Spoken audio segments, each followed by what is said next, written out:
upa, ooh la la, ooh la, ooh la. Oh, I got it on that Hector. We are relationship makatua.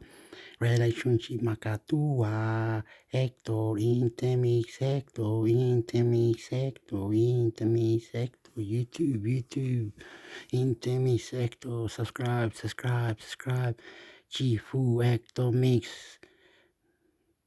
Chifu Hector Mix. Yeah. Boom, boom, bam, bam, boom. Ah, la la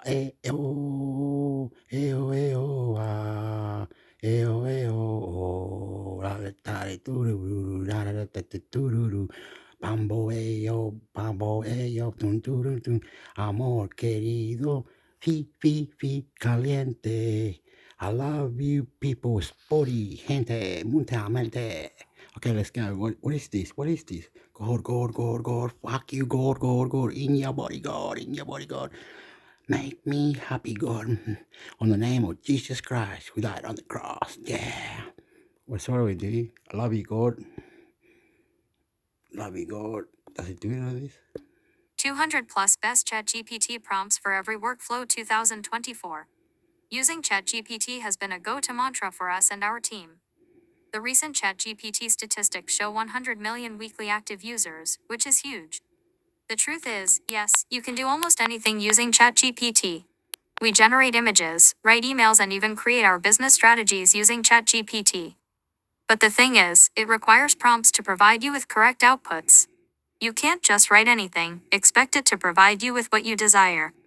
In this post, we have shared some useful ChatGPT prompts for almost every workflow. Sorry if we missed anything, let us know in the comments.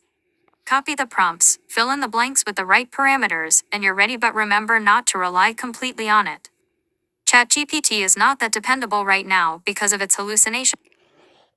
So you can, I want the word, God, mind blowing. Just fucking play with the fucking word, decoding, physics, Patrick, science, fucking, he gets you the money, man. Sexy, and it's mind blowing, God. Hallucination problems and data constraints just alerting. Best ChatGPT prompts for every workflow.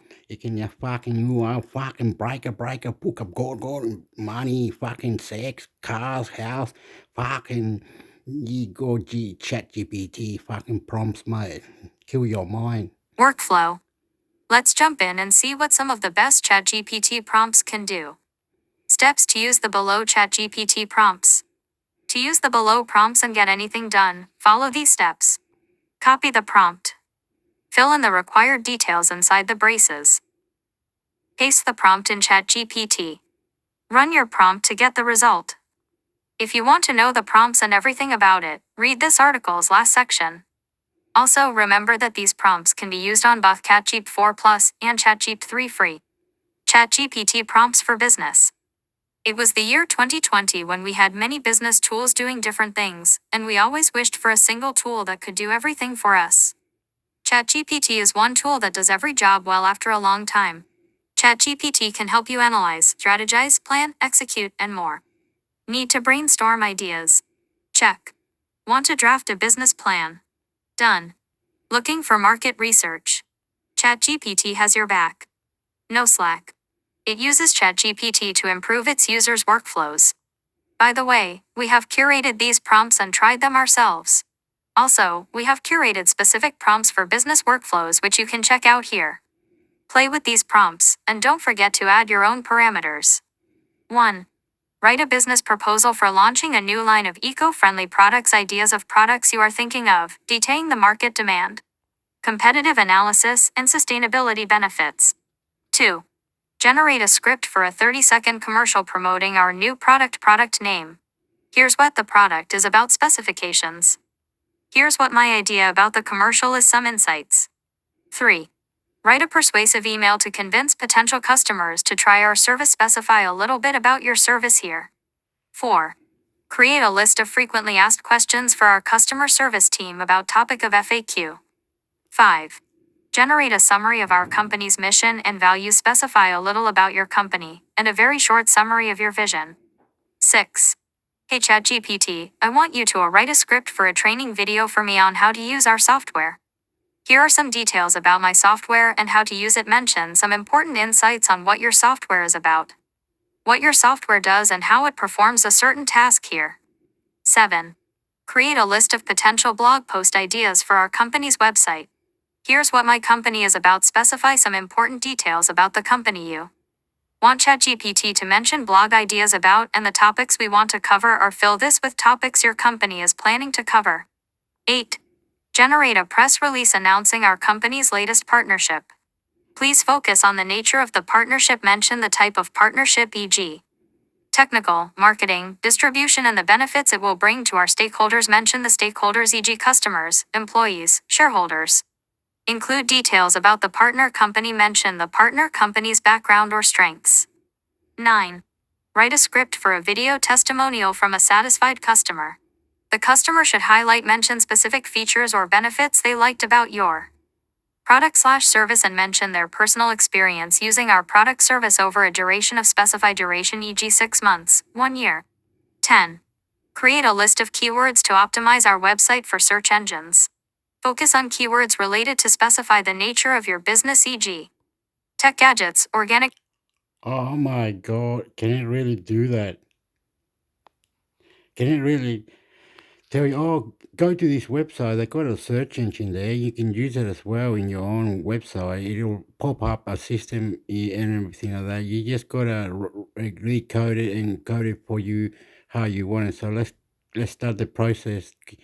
Okay, go here to here. Here are some engines website. Go and pick one, bring it out to on the folder where it says there, do this, do that, and now put this, that, whatever, and decode it and fuck with it, and you can have it on a page on Facebook, but it's a commission for people to go in and give you money on Discord or whatever. Fuck you up, motherfucker.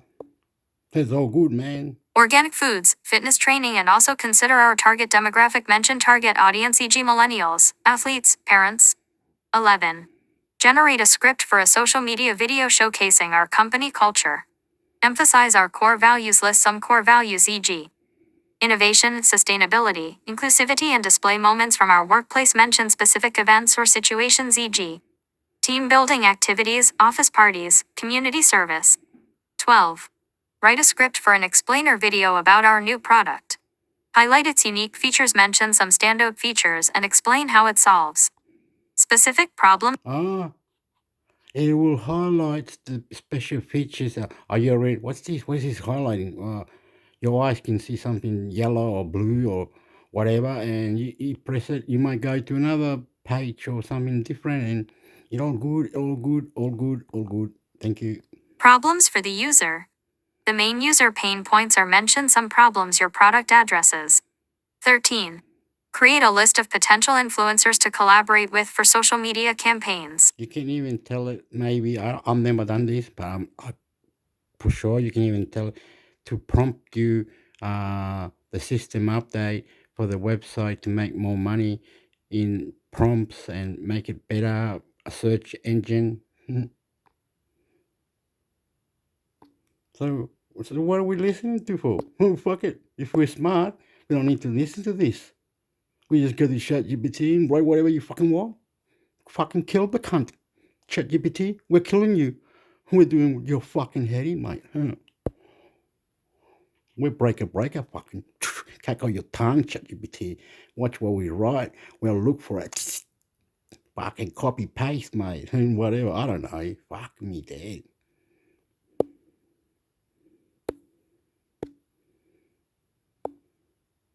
Microsoft partners with French AI firm Mistral, faces EU scrutiny. February 27, 2024, Microsoft Corporation has entered into a strategic partnership with Mistral AI, a French startup that stands as OpenAI's primary European competitor. Announced on February 27, 2024, this collaboration aims to bring Mistral's latest artificial intelligence models to Microsoft Azure customers, enhancing the diversity and accessibility of AI technologies. Mistral AI, known for developing algorithmic models similar to those of OpenAI but with a focus on open source sharing, has recently introduced a model named Mistral Large. This model boasts unique reasoning abilities and proficiency in 5 languages, marking a significant advancement in the AI field. Microsoft's investment in Mistral, although undisclosed, signifies a strong commitment to supporting a variety of AI technologies, both proprietary and open source. This partnership emerges as Microsoft faces increasing scrutiny from regulatory bodies. The person said, where you post the post with the post the post with the post the post with the post the post with the post the post with the post the post. So what are you on about? Where you post the post with the post the post with the post. Where you post the post, like in Facebook, okay, you have to have two authentication.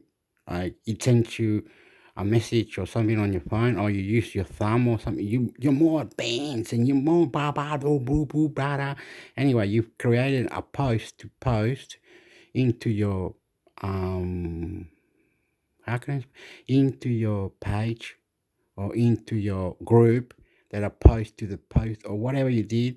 Anyway, you fucking God, there it was. And every time they pressed the button, it went to one of your things on Discord or one of your things on a web that you made or one of your thing or you pressed it and then over there you were saying join in $5 we'll have a class, we'll read Bibles, extraterrestrial, the whole fucking mind-blowing God fucking. It's all like that. Good. So first you created the page and the website and then went to Facebook and did a post, put it on there, press here to join the website or go live a certain time with the Bobcast. I will go live or will go live. I'll be in this, not on YouTube, but I'll be in the other places. Fuck you. Globally due to its close ties with Opena. With substantial investments totaling approximately $13 billion in Opena, Microsoft's strategy has notably contributed to the latter's emergence as a significant tech industry competitor. However, this has also led to antitrust investigations by the European Union and the UK. But it's wrong to be allocated to be system updater or chip maker or inter cyber or you win. Fucking keep an African country or South American country to create technology advanced, computers, chip, new mobile, get others to create madness. Fuck it up, please. And if you don't, UK. Questioning the independence and competitive practices of these collaborations. In light of these challenges, Microsoft has articulated its AI access principles at the Mobile World Congress in Barcelona, pledging to make AI tools and models widely available to foster competition. This is part of a broader initiative by Microsoft, which includes a substantial €5.6 billion investment in European data centers to support the region's digital infrastructure. Mistral, founded in early 2023 by ex-engineers from Google's DeepMind and Meta Platforms Incorporated, has quickly positioned itself as a European contender in the AI domain. A recent funding round in December valued the company at approximately $2 billion, highlighting its rapid growth and potential to challenge US dominance in AI technology. The European Union's Executive Commission has announced that it is closely examining the Microsoft Mistral partnership as part of a broader review of the generative AI market. This scrutiny aims to ensure that the agreement does not hinder competition, maintaining a balanced and innovative AI ecosystem. As regulatory eyes closely watch this partnership unfold, the tech world eagerly anticipates the impact of this collaboration on the future of artificial intelligence. what happened? It cut out. What the hell? Cut out. Anything could be possible, whatever, but it's got to have permission and under the copyrights and other things. YouTube, anonymous, this, that, and the other website, social medias. Just saying, we don't know much. Oh, it's gone to this one.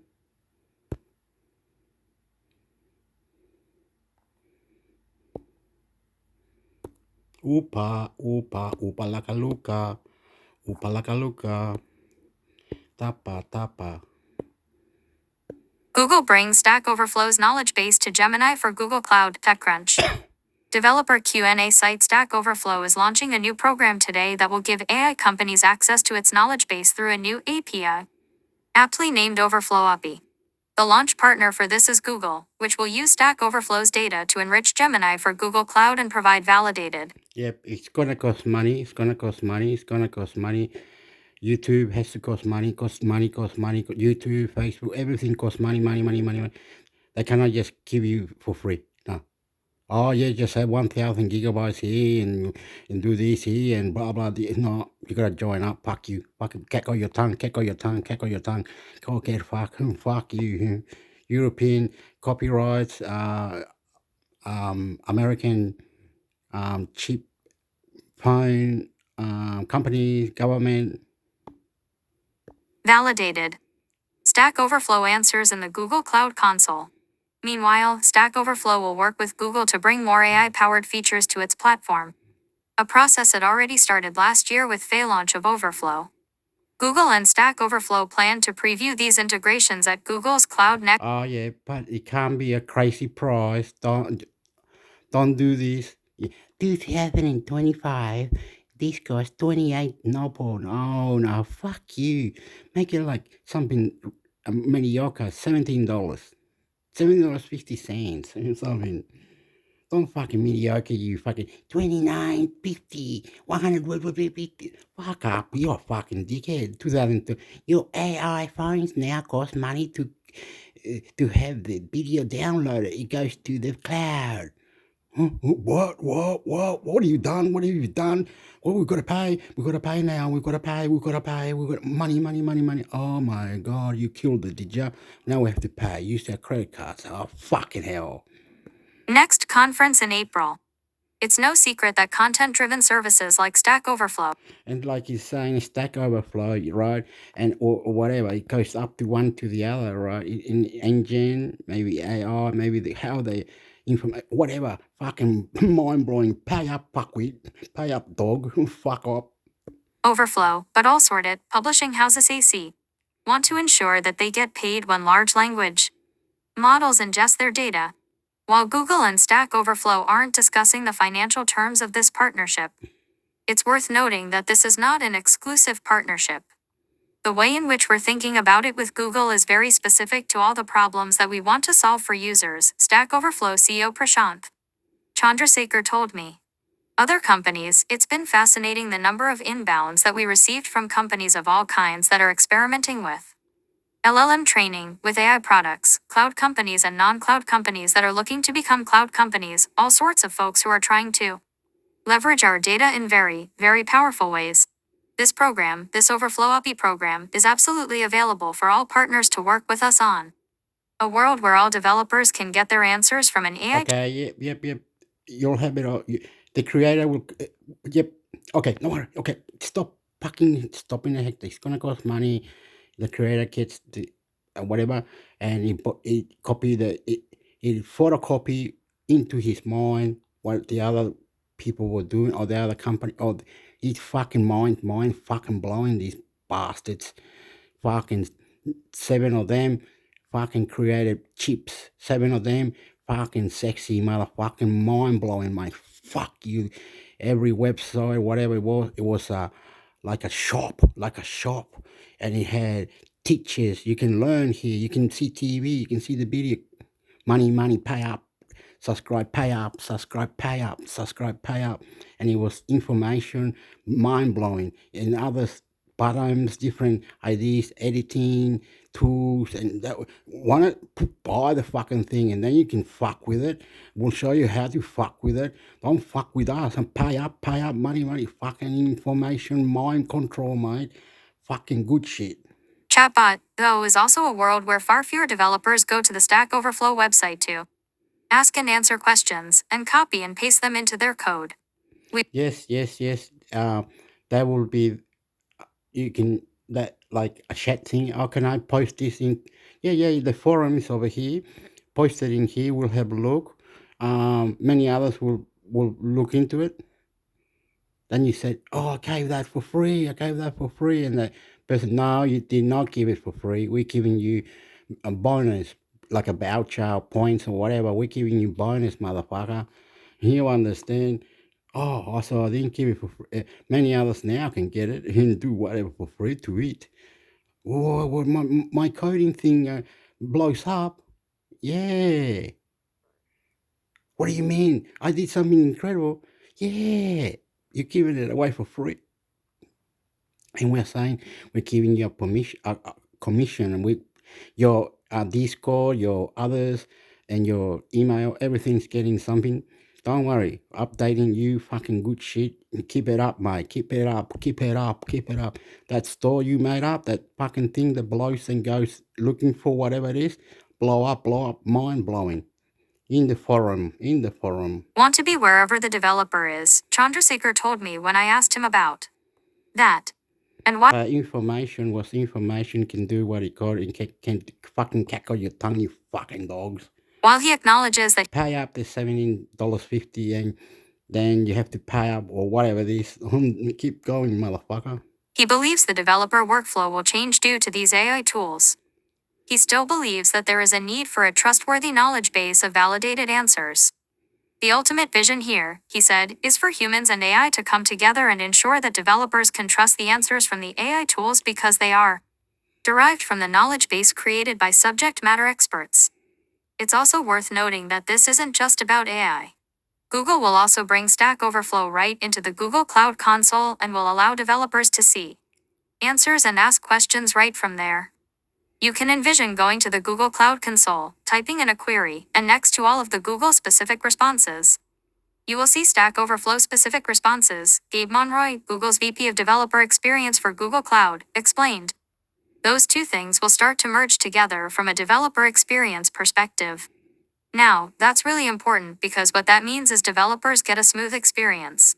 They don't have to go hunting and clicking around different sites.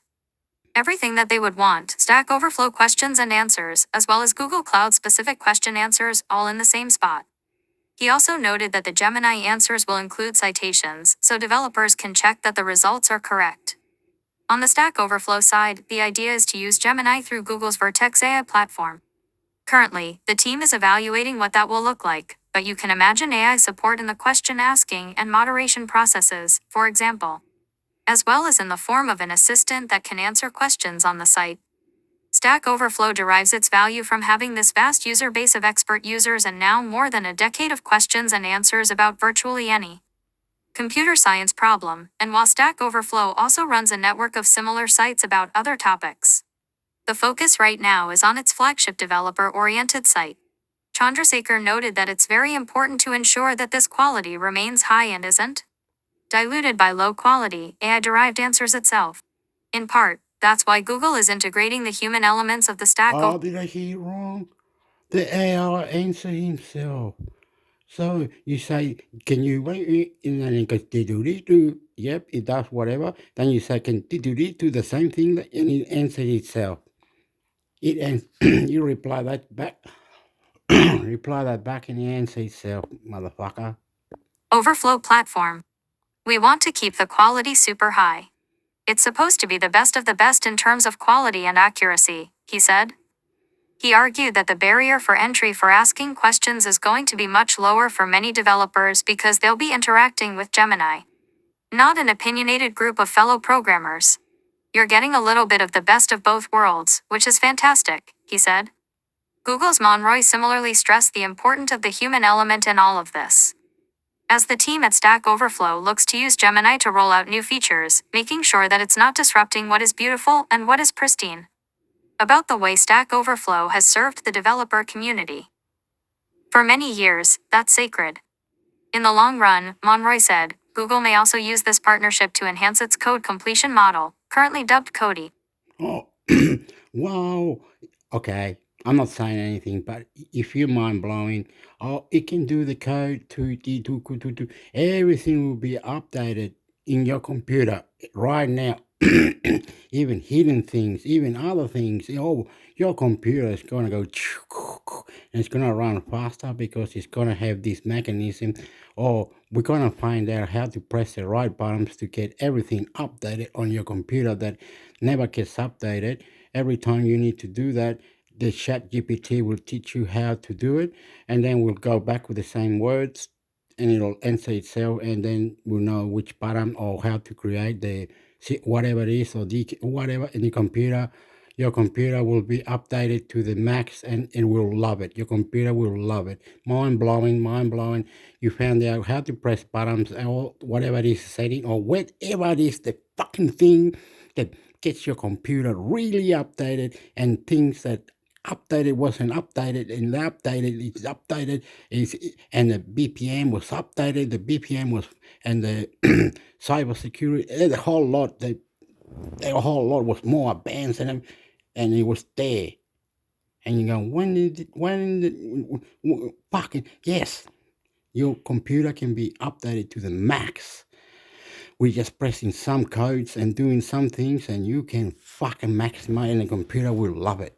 That one where they got a bust, or that's where you check for more wear, whatever it is, it'll be max. Man, you'll love it. You go, blow my mind, Hector. Some people can do that. I can't. I don't know how to do it. My computer blew up because I had an electricity thing. It's not them, bro. What I'm saying is some people can just decode whatever the words are and then maybe just press the buttons or whatever it is and in 20 minutes they've got the whole computer going ballistic. Yeah! Updated all fucking man shit. Windows 11 fucking to the max. Fucking the computer to the max. Fuckwits. Fuckers. My God. I love you.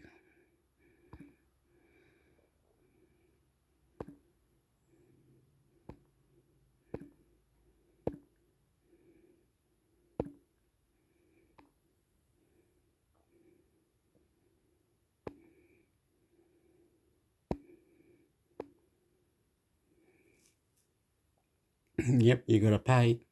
Sorry to say. Because we're supporting the developer. Supporting the developer. It's not gonna keep talking about ChatGPT, is it? Come on, get out with your ChatGPT bullshit. Don't you have anything else? Oh, ChatGPT news.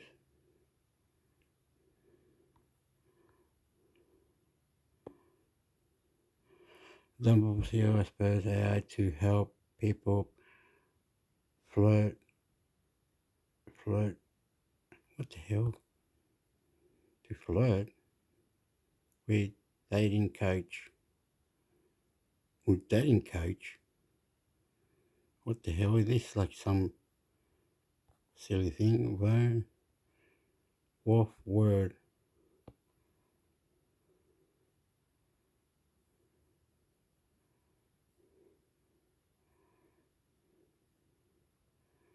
Wolf word. IP law. What's that?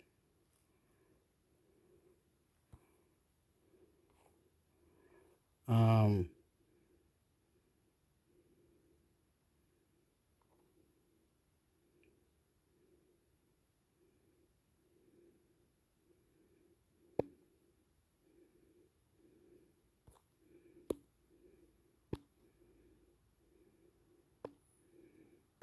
Samsung accused of trying to hide $287 million suit from public.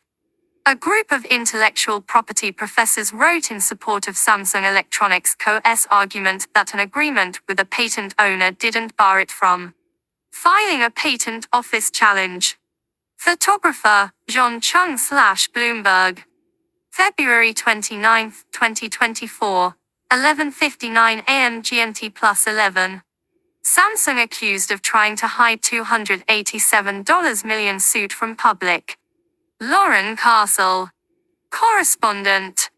Samsung move case to federal court after verdict.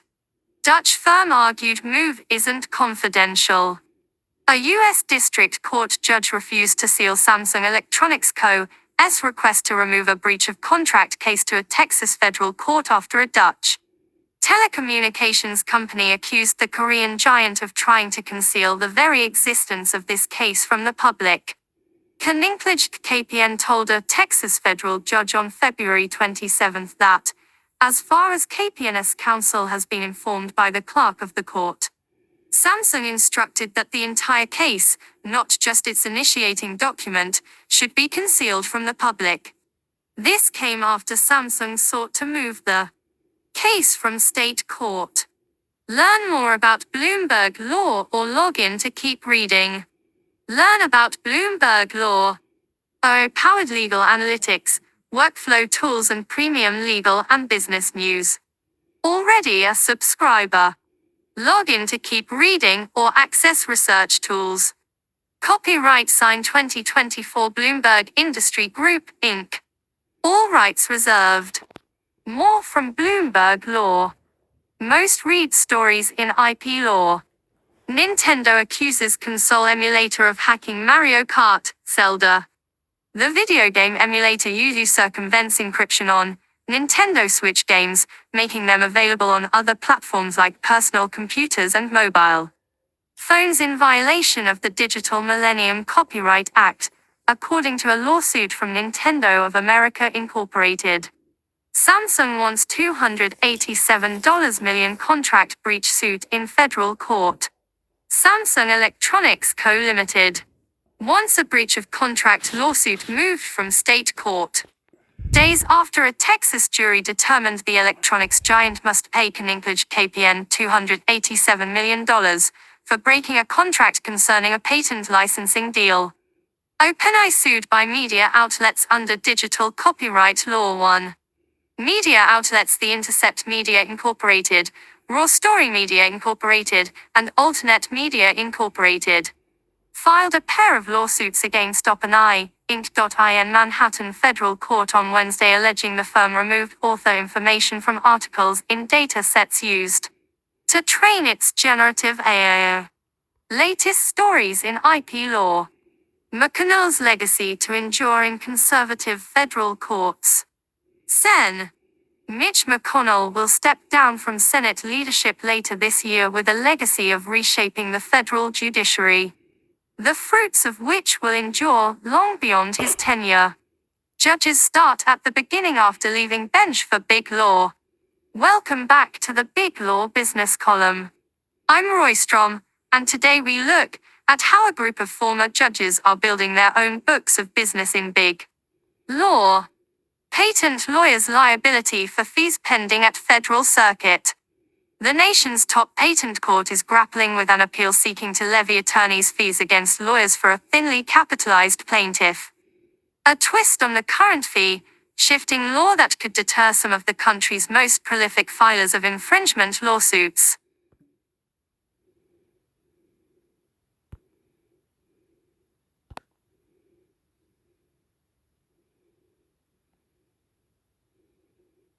What I meant to look for? Great. I can't remember. I've lost my mind.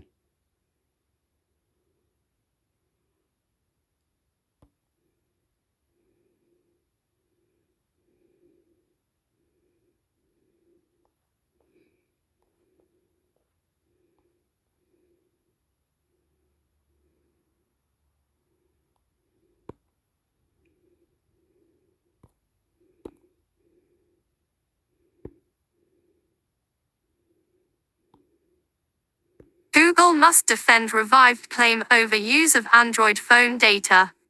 March 1, 2024, 5:23 a.m. GMT +11.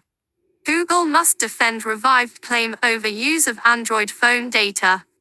Plaintiff's claim of conversion reinstated by Ninth Circuit. Appeals court affirms dismissal of quantum meruit claim.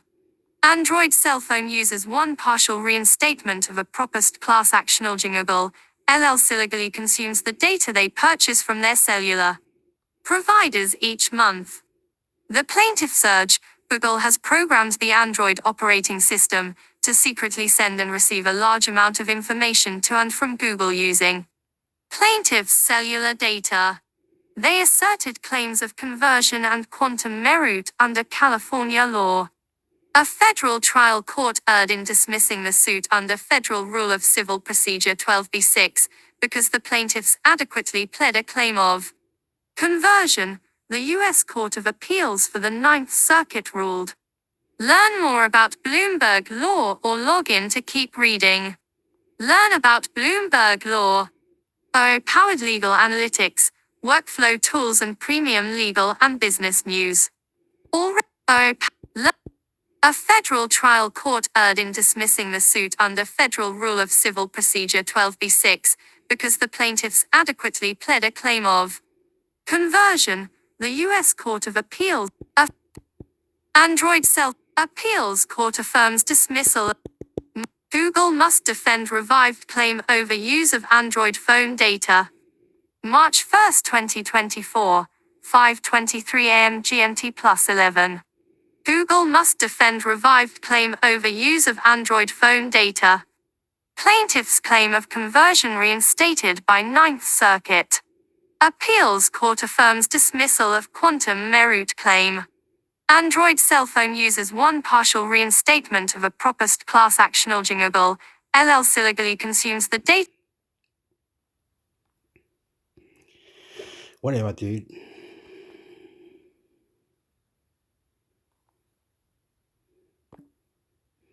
We only want, look over here, the news. Artificial intelligence.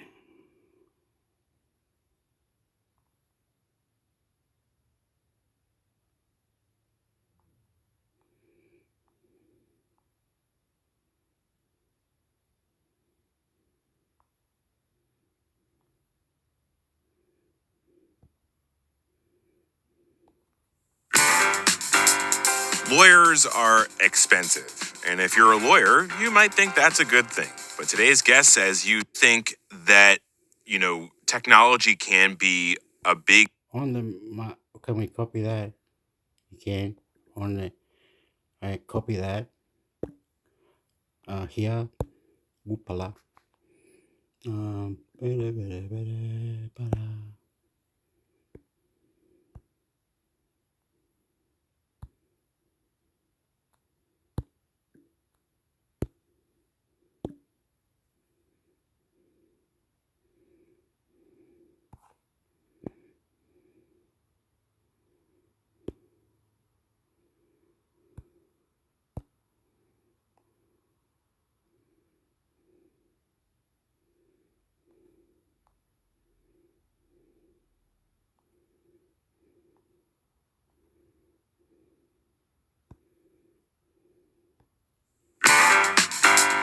We've got an election coming up next week, and we've got a whole lot of elections coming up in November. On today's episode, we see how things are shaping up down ballot and talk about whether one of the two parties will manage to snatch defeat from the jaws of... No, that's politics. They don't tell you about all this politics.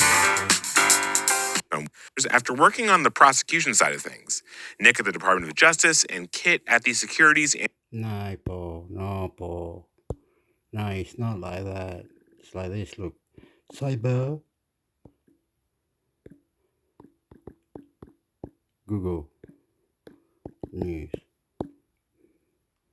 It's like this. It has nothing to do with... Muy bueno.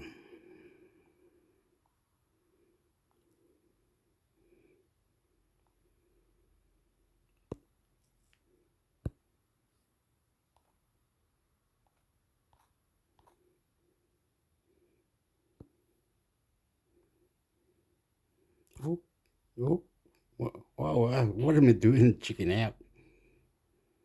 Here at Newcastle Permanent, we know for fun, from figuring out childcare to mapping out long-term career goals. It isn't hard to be reductive when we talk about genius inventors. You might imagine the iconic eureka moment, perhaps done when our inventor is sitting in a quiet study and they're mulling over a particularly difficult problem, and then the proverbial light bulb goes off.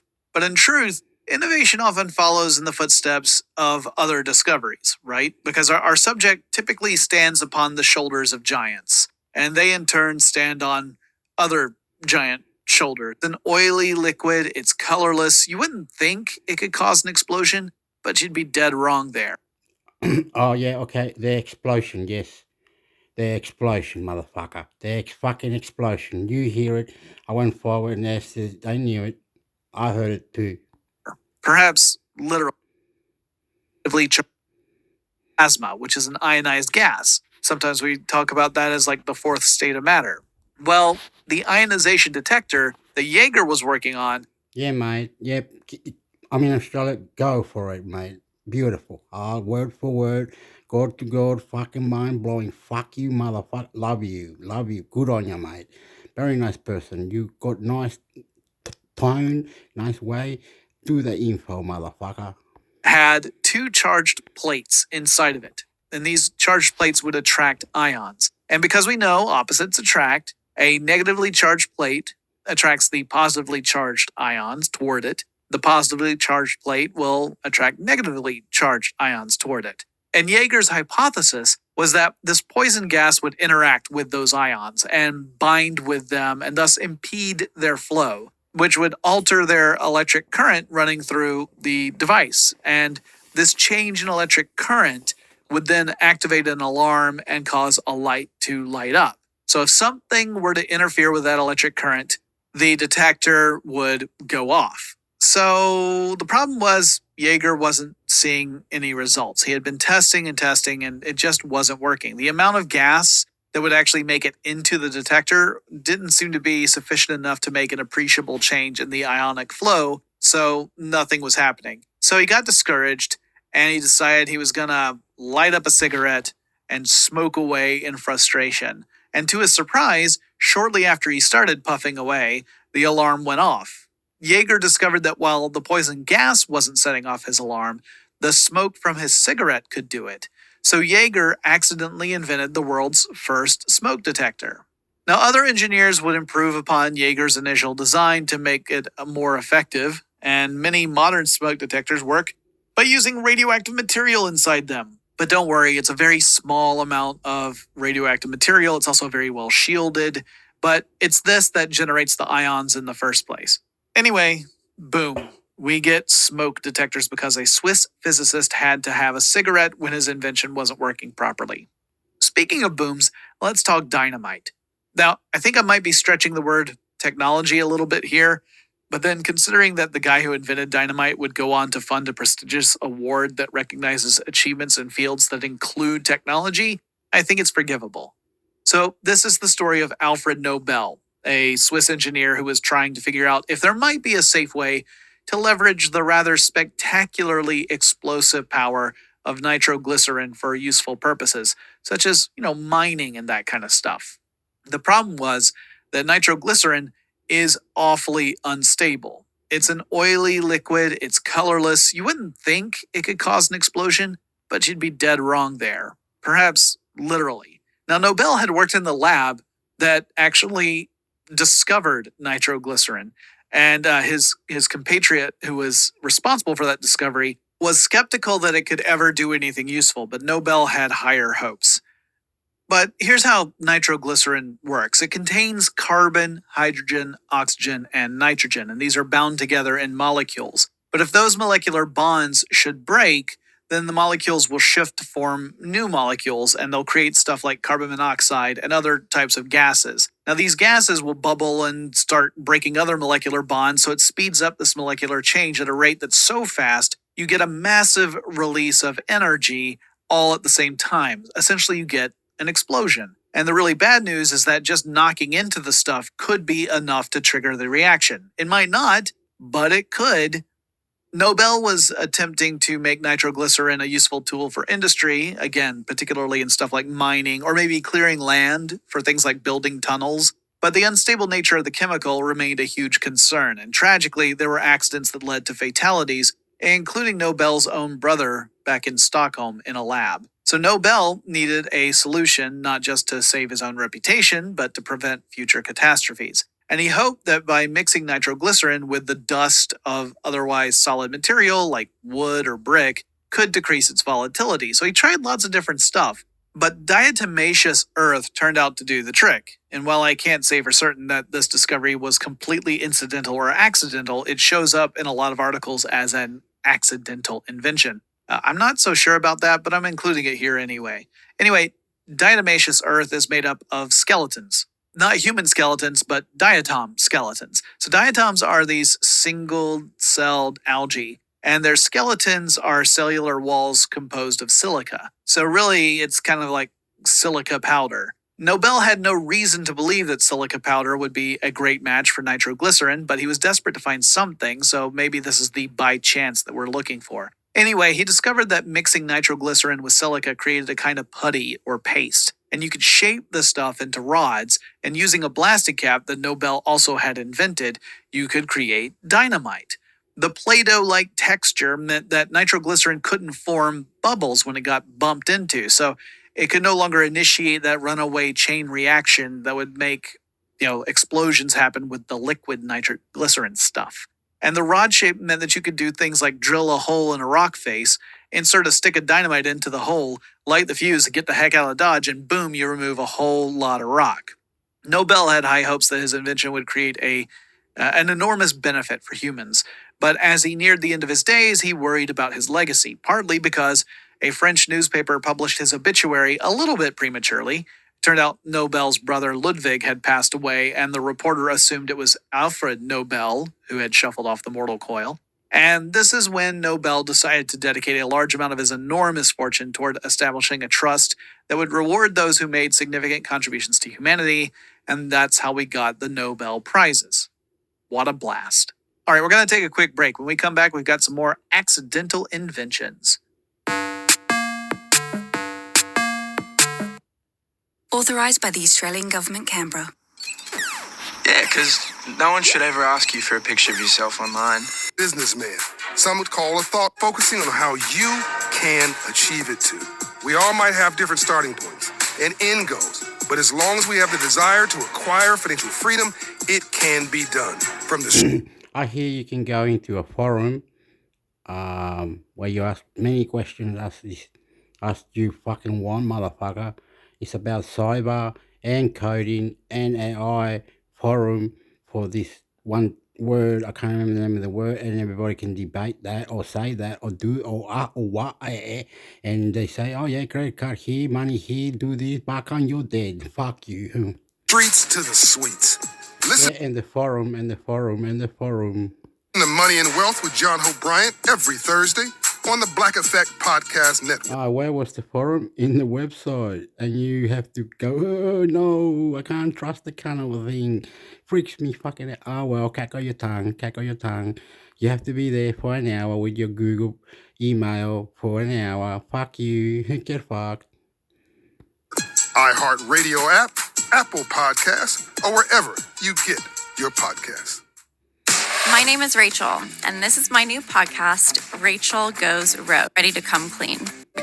So this next one I'm sure I've talked about before, but it's a fun one. The story follows Richard T. James, and he was enlisted in the Navy and served as an engineer working in shipyards in Philadelphia during World War II. And James was trying to solve a tricky problem. See, warships create a lot of vibration. They have these powerful engines. They're on the ocean, which has lots of, waves, obviously. Also, they tend to have these really big guns that occasionally fire great big shells that cause vibrations. But they also have lots of sensitive instruments on board. And sensitive instruments don't mix really well with violent vibrations. And so Mr. James was trying to figure out a way to stabilize these instruments and kind of isolate them from all the vibrations. His solution was to create a tension spring, but he needed to find just the right amount of tension. If it was too stiff, then it would almost be like there was no stabilization at all. And if it wasn't stiff enough, the darn instruments would be flopping around all over the place. So the story goes, he was working at his desk, and he had all these different kinds of springs stacked all over the desk when one of them, which had just the right amount of tension, tipped over. Now, instead of just bouncing all over the place or whatever, it walked. The top end of the spring moved in an arc, and gravity would pull that top down as well as the rest of the spring along. And as the bottom of the spring got pulled up, it became the new top, and likewise would move in an arc, and the process would continue for as long as the spring could stroll downward until it hit the floor and then just would end up, righting itself and stopping. And James, in his effort to stabilize naval instruments, had accidentally invented the slinky.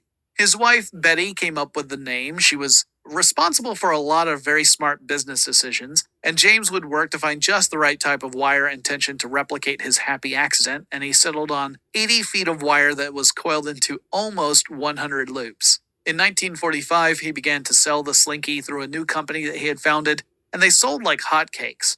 All it took was a simple demonstration, and they would fly, or at the very least walk, off the shelves. The invention story gets pretty weird after that. James would later become involved in a religious group as the popularity of the Slinky was starting to flag, and he would leave his family behind to go off to Bolivia and spent most of his money with this religious group.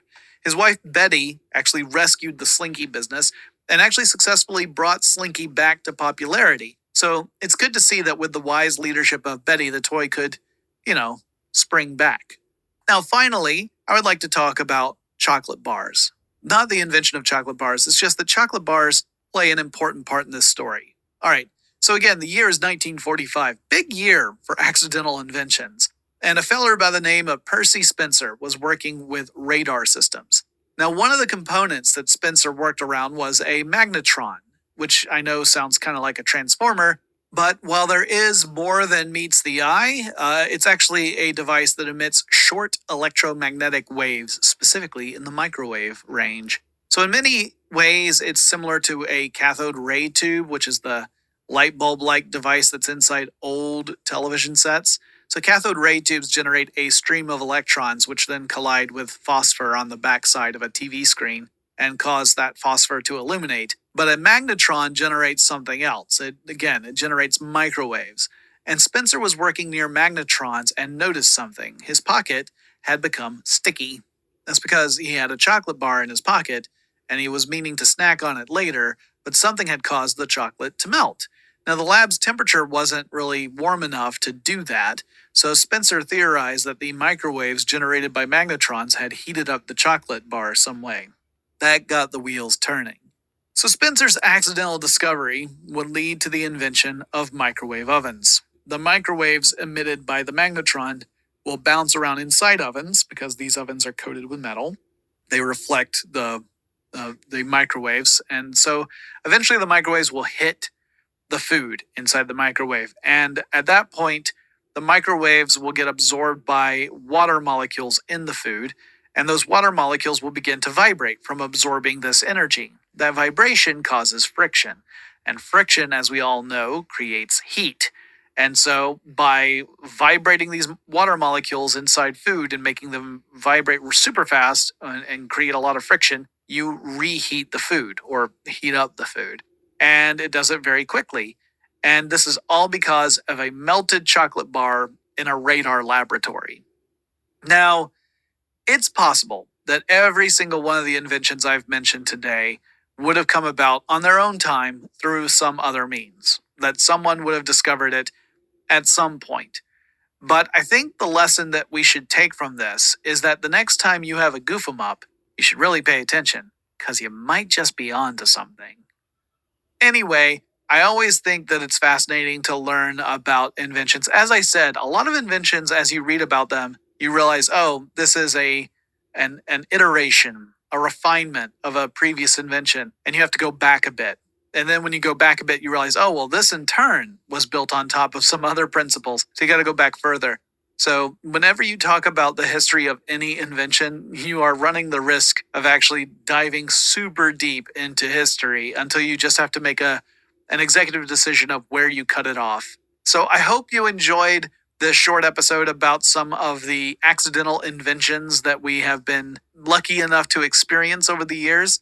I'm sure I'll do more episodes along these lines in the future. There are things I didn't cover. I didn't cover things like Velcro or Silly Putty, which is another famous accidental invention. So maybe we'll chat about those in a future case. Or maybe we'll talk about some purposeful ones in the future as well. In the meantime, I hope you are all well, and I'll talk to you again really soon.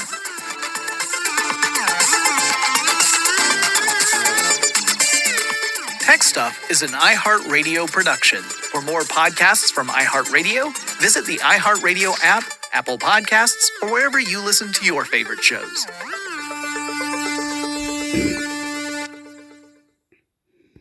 What the hell? What the hell, Hector? What were you listening to, bro?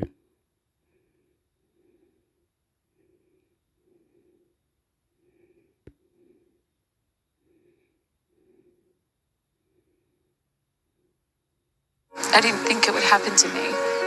Online safety laws hold abusers to account and help. Oh yeah, that's what they were saying the other day. There was don't know don't know the names of these people, or they were doing scam thing, silly, but they knew all ins and out and everything. It was incredible, mind blowing. God, fuck you too. For one lived here, one lived 1,000 kilometers. One oh boy, the other one living whatever. They all scam and get pretty ladies and fucking whatever. I don't know where they got the money and how they fucking what fucking mind blowing. It was about 15 or maybe 20 of them all caught. Who fucking it was a guy in the army, war criminals, and his wife was crying like fucking boof. They took his medals or some crap boof, or some crap war criminal Australian army bloke, and something about an Aborigine or something. Fucking boof,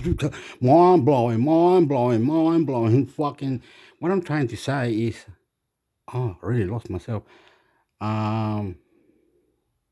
That people have taken others to court, or court to court, or the protest to court, or the bloke was called Aussie Cossack. Google it, Aussie Cossack or something. I don't know.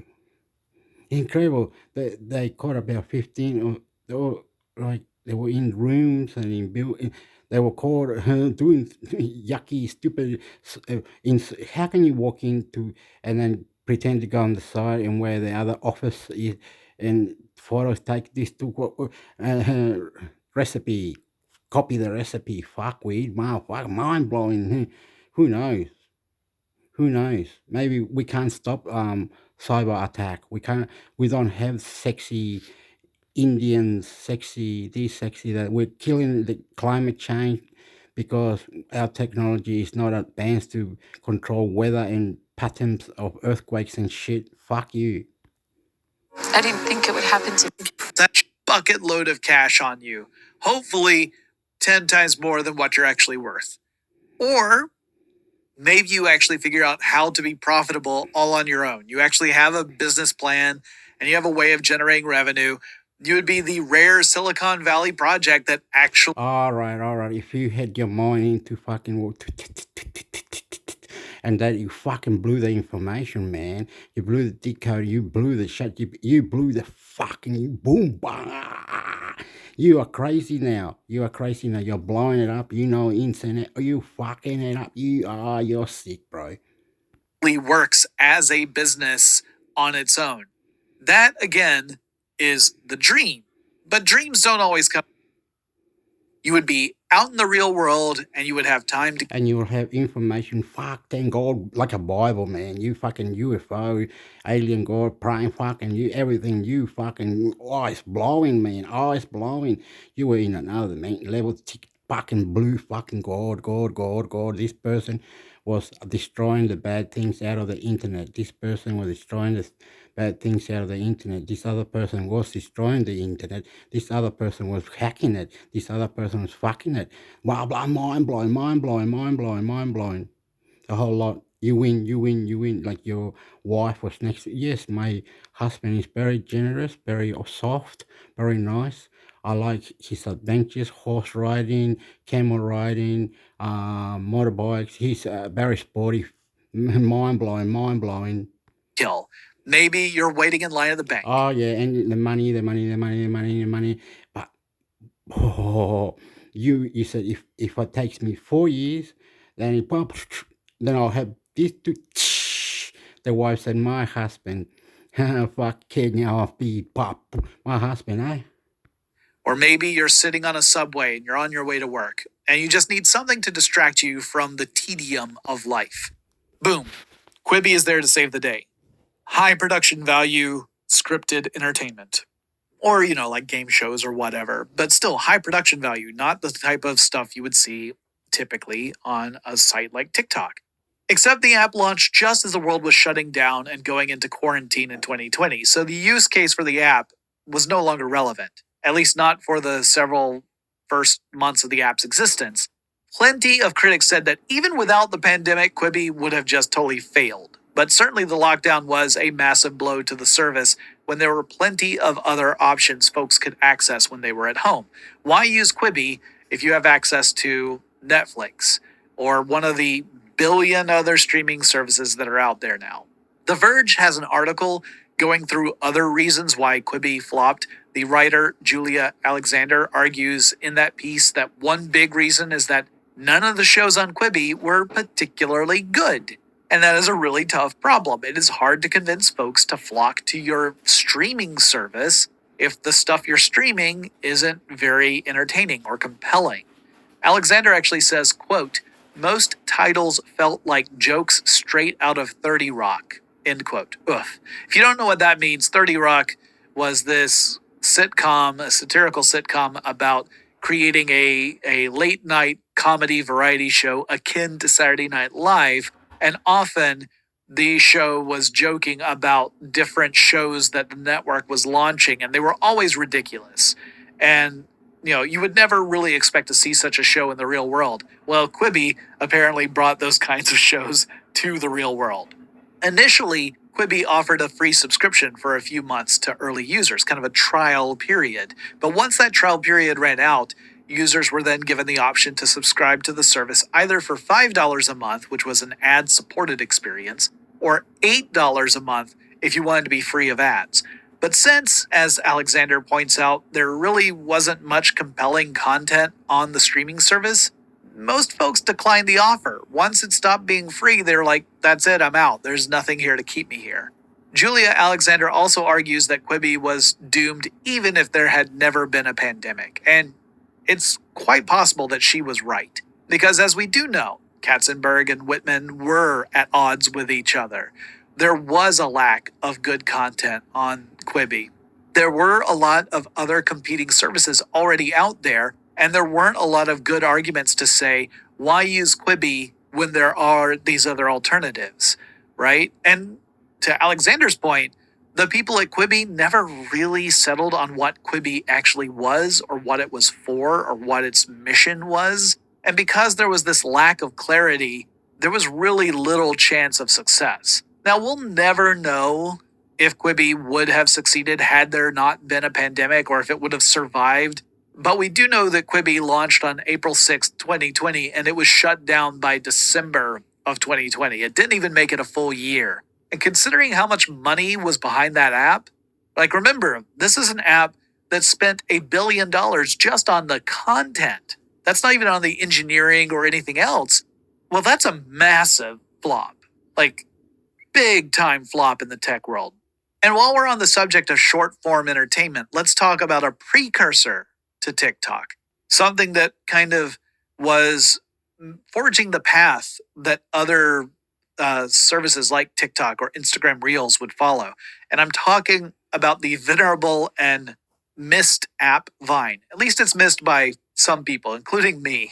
So in 2012, Don Hoffman, Colin Kroll, and Rus Yusupov developed and launched the app Vine.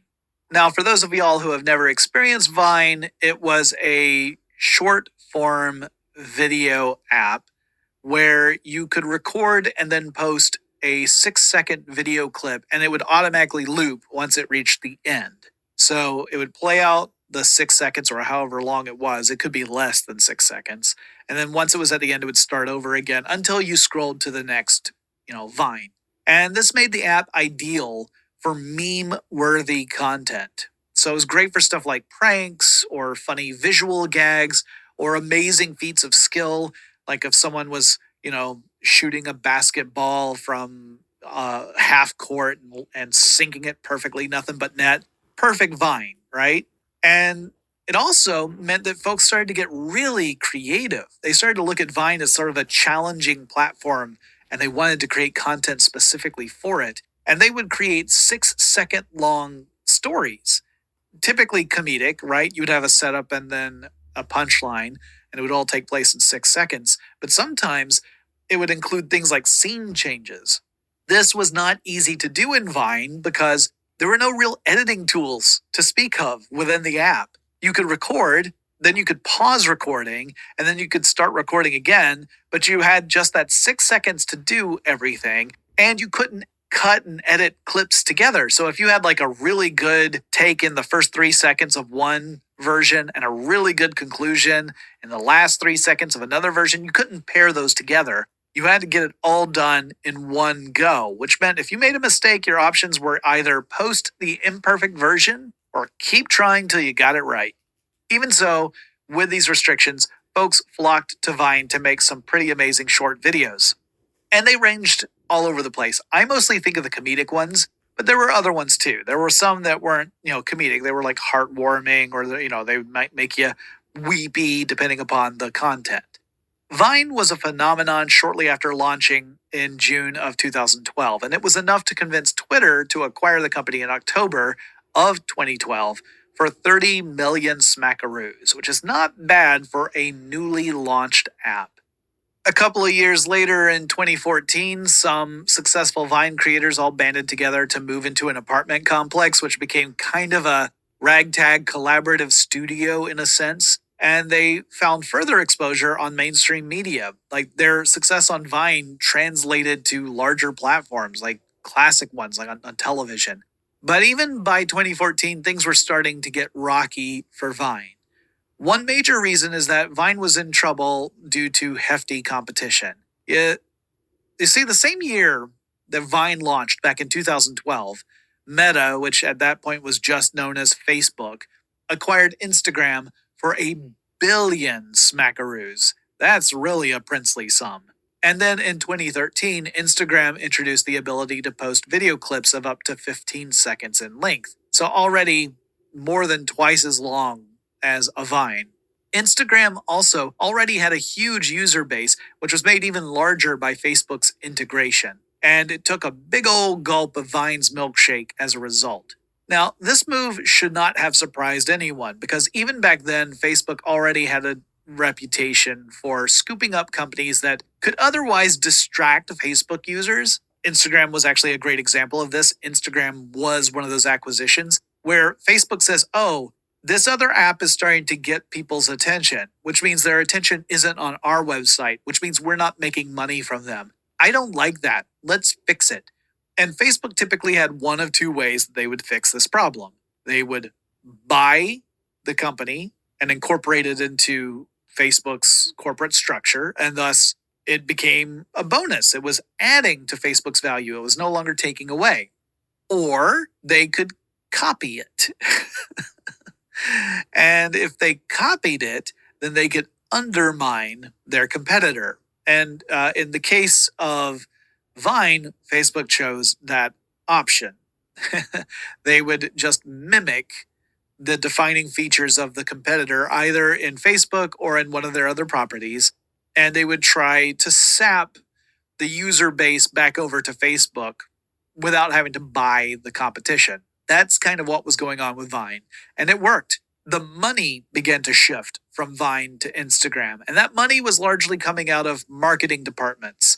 So brands were partnering with popular creators in an effort to manufacture some viral marketing campaigns. And these could be really cost effective, right? Like if you're a creator, a deal might land you a ton of money, but that ton of money would still be tiny compared to what a traditional mainstream marketing campaign would cost a company. So then there you go. That's where the money was for Vine. But then Instagram was offering a longer form factor, right? More than twice as long as what a Vine was. And that was far more attractive to a lot of marketers out there. Like when you're talking 15 seconds, you're talking half of a traditional television commercial. So the shift of money and influence meant that creators would also jump ship from Vine to Instagram, or in some cases to other platforms like YouTube. Now, not everyone did it, but it was really challenging to go in for that small pool of money that was still available for Vine creators. And it was also scary to port your work from one platform to another because there was no guarantee the audience would follow, right? Just because you were popular on Vine doesn't mean you're going to find the same success if you move over to Instagram or to YouTube. Some folks could do that, and maybe they would lose some of their audience, but they would have enough to be able to not lose too much momentum. For others, it would mean having to start from scratch, and there's no guarantee that you'll strike gold twice. But since that pool of money was getting smaller and smaller over at Vine, most creators didn't need a lot of convincing. They had to switch or else they weren't going to make any money anyway. So Vine went into further decline. And in 2016, Twitter announced it was going to shut down Vine, which happened in early 2017. And we can still feel the influence of Vine today in the form of Instagram Reels and TikTok videos. And it's possible that neither of those things would have happened without Vine. And I know lots of folks who to this day lament the loss of Vine. So farewell, Vine, we hardly knew ye. Okay, we're going to take another quick break. When we come back, we've got a couple more examples I really want to talk about.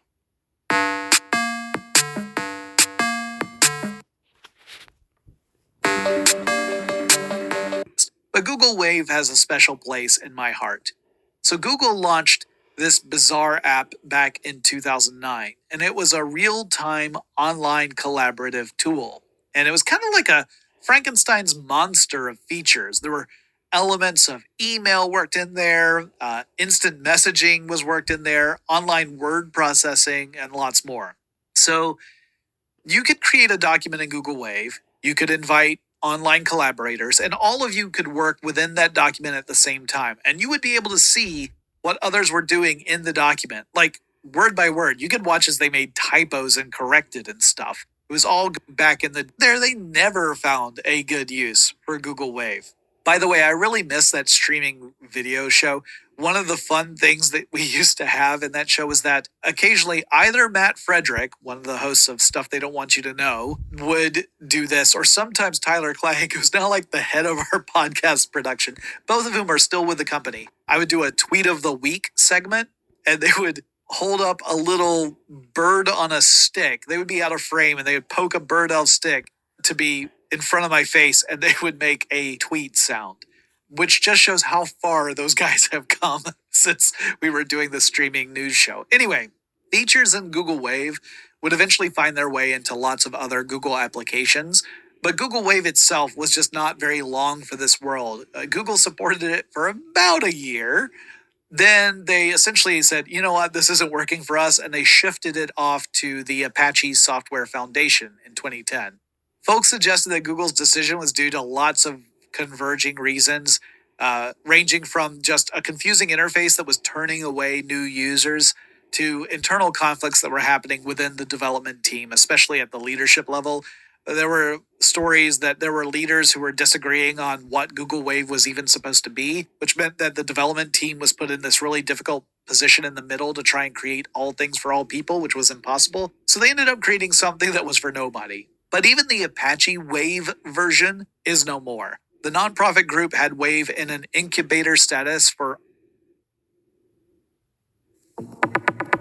The AI Today podcast, produced by Cognilytica, cuts through the hype and noise to identify what is really happening now in the world of artificial intelligence.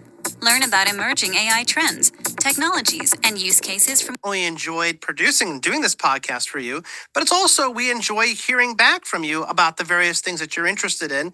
And current events, it can be great for a day. I don't know. Sometimes the news changes so fast that it's, relevant today. Human-assisted AI activities are just meant to show what these companies can do, and it's something cool. And yeah, they don't have it right now. State-of-the-art system. But there are commercial. A lot of, negativity for that. Okay, trying to say something.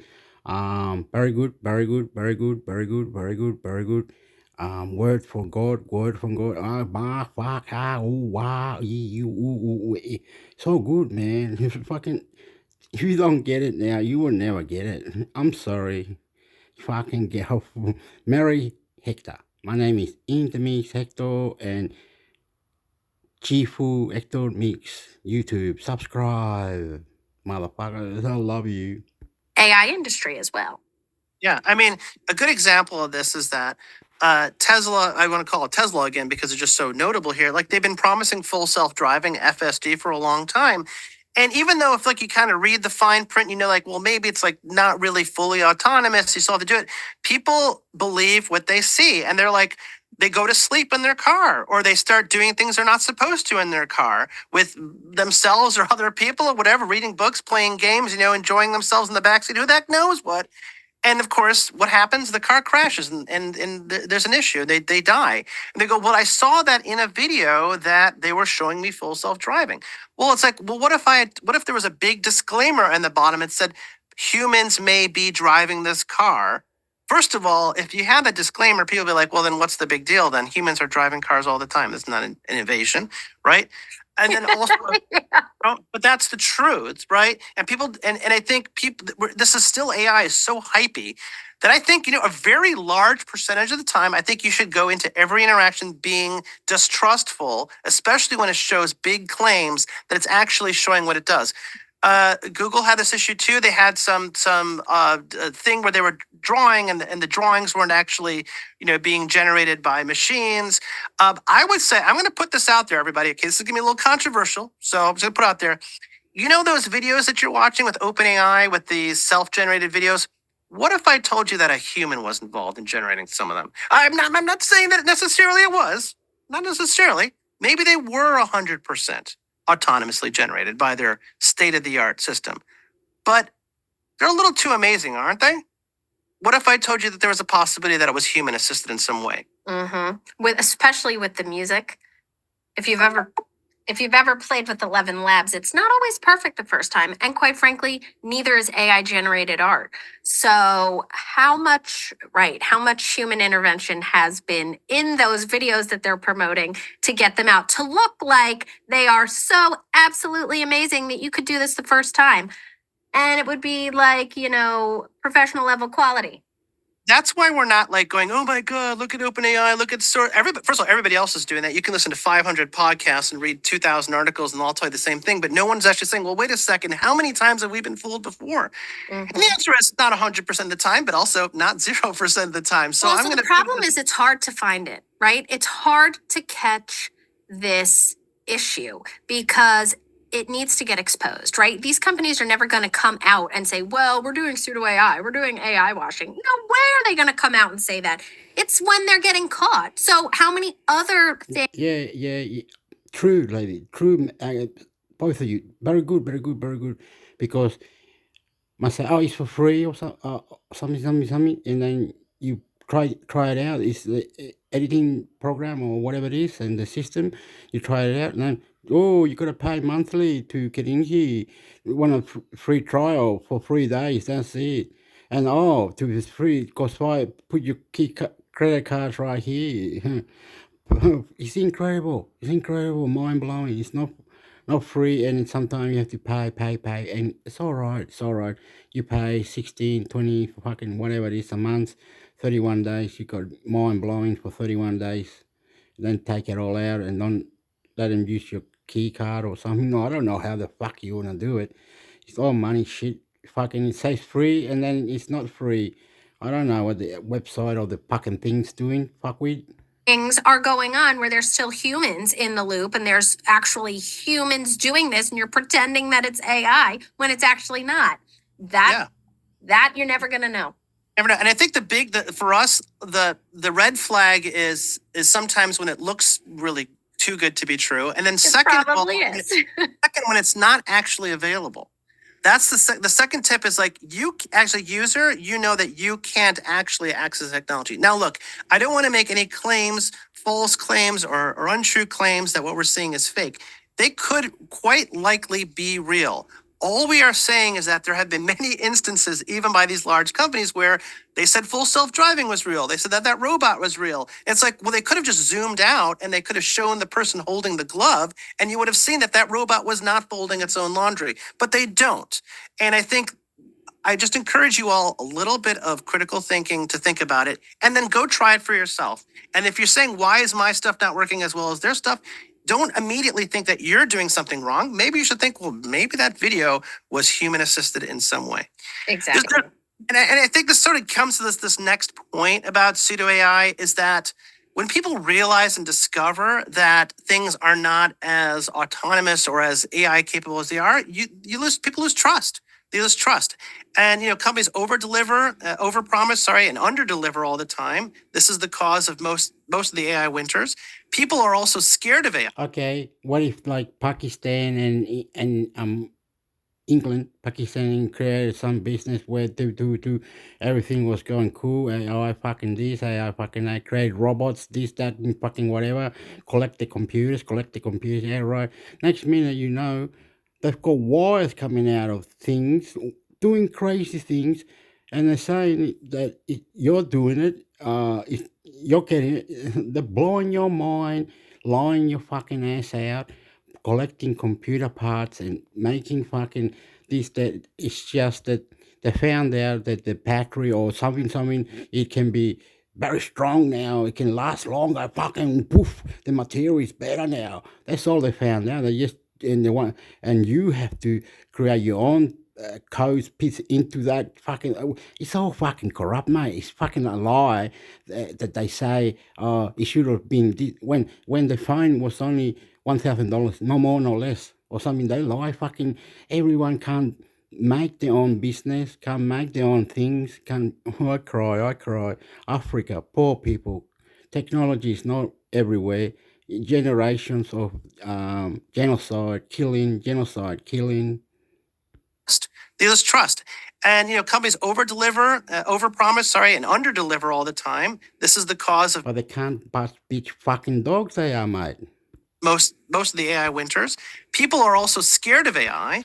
So when they start seeing like autonomous bots folding laundry and they're thinking, oh yeah, and they could control you by just saying the words and touching you and making you feel uncomfortable for manifesting praise. They control fucking everything that is around you, doing the painting, the oil, the thing, the fucking boo fucking cat got your tongue now, motherfucker. Boo bot boom. AI madness. They are tricking you.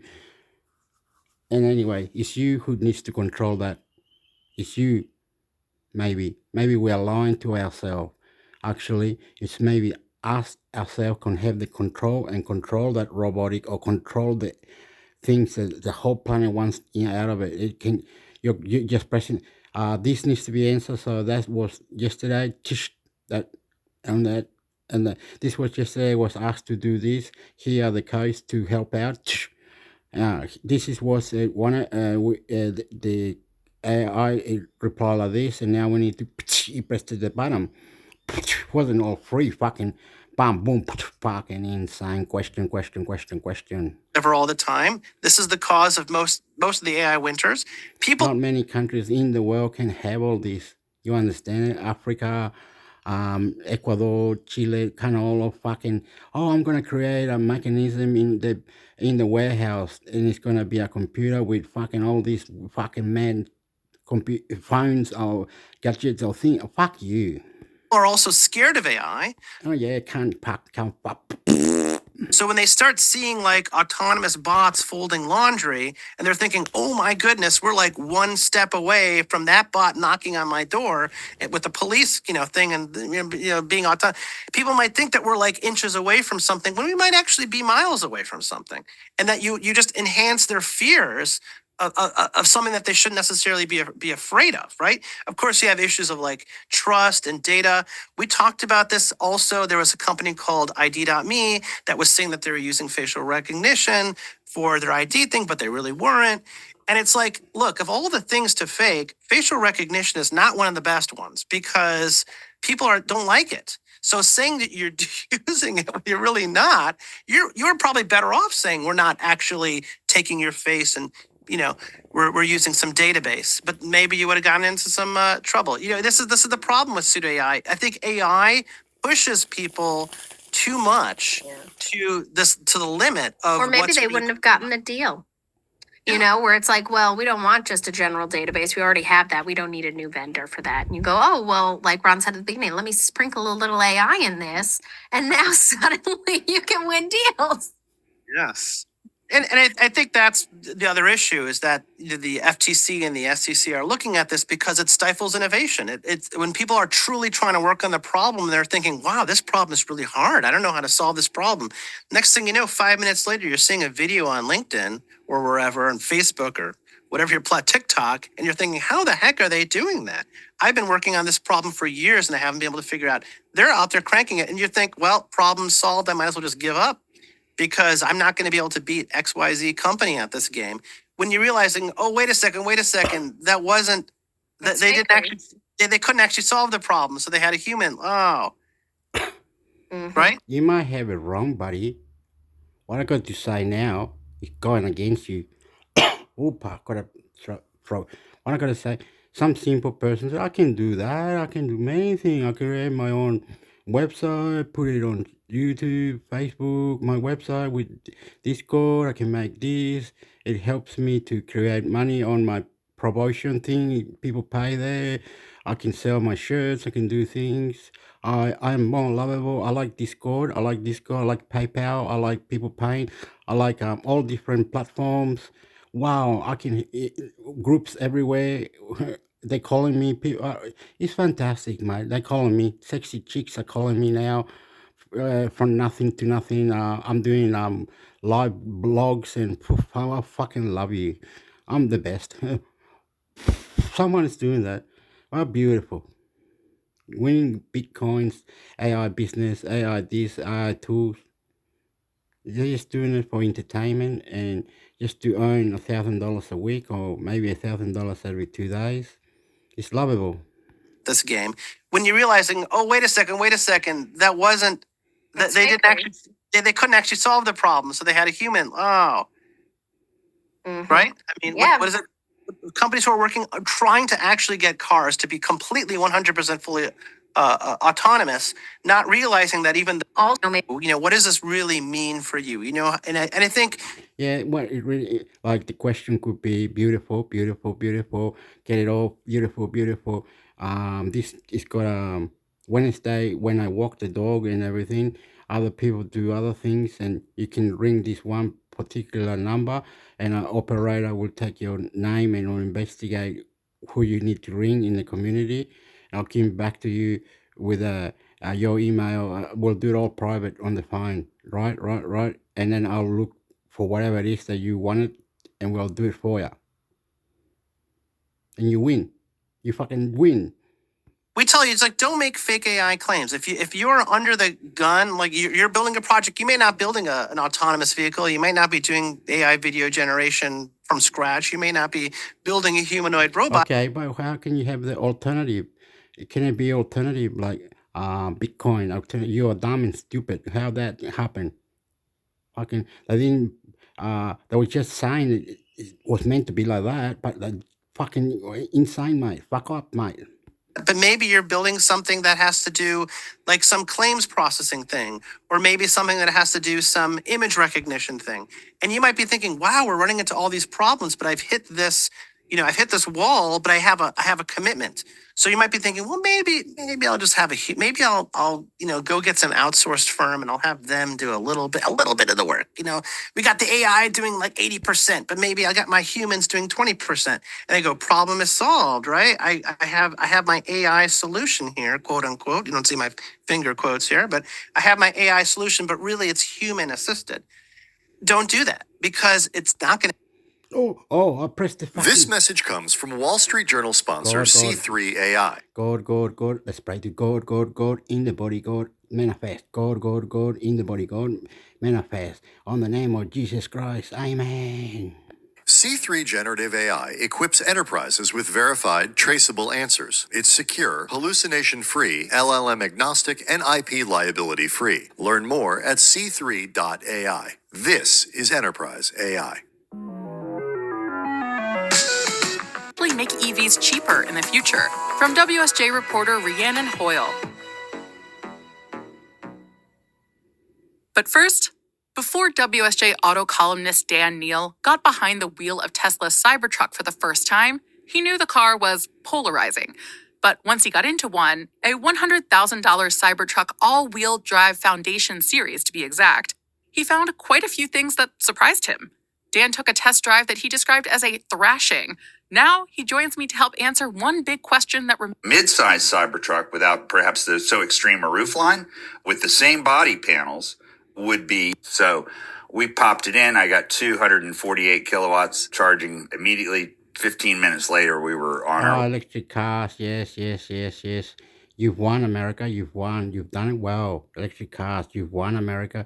Other countries can't do that. They can create the liquid for the battery, or maybe the other equipment like the tires and the motor, you won, America. People in the world can help you, and you can go and get the parts. You won, America. You won. You can go anywhere, and this will be an electric car. You can go anywhere. This will be the tank, the most advanced tank. And you went and got parts.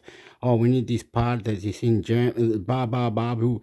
Incredible. You did it, America. Very good. I love it. I love it. You can do that. You can by doing business with them when you sell the weapons, tax, talk, whatever, business, very good. Any corruption, all good, all good, all good. Mind blowing, motherfucker. It's very good, mate. I love you. TNB Tech Minute gives you the day's top tech headlines from the big names in Silicon Valley as part of a collaboration. Start shipping its long-delayed Roadster Minute. We've got it.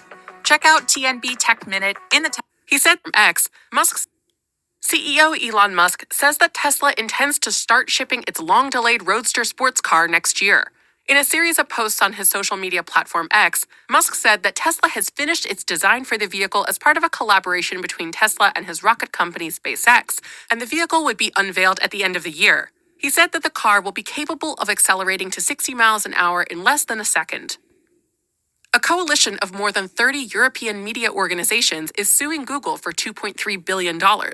The plaintiffs, which include media giant Axel Springer, allege that Google's position in the advertising market resulted in less competition, which hurt their business. The coalition said they had decided to consolidate their claims for compensation against Google in order to avoid having multiple claims in different countries. Google's legal director said that the company works with publishers across Europe and that its tools and the tools of competitors help websites fund content and reach new customers. And we exclusively report that fintech giant Stripe is allowing its employees to cash out more stock. Stripe and some of its investors agreed to buy over $1 billion of current and former Stripe employees' shares, according to people familiar with the matter. The deal will value Stripe at $65 billion, the people said.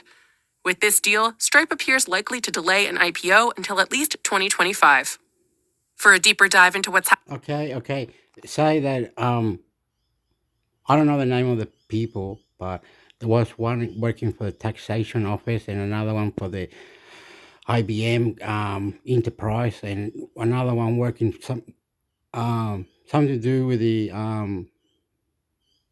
tax again. He was whatever. Anyway, other people were saying like, can I be with you? I'll put like 10,000 in your share on the market, and I'll be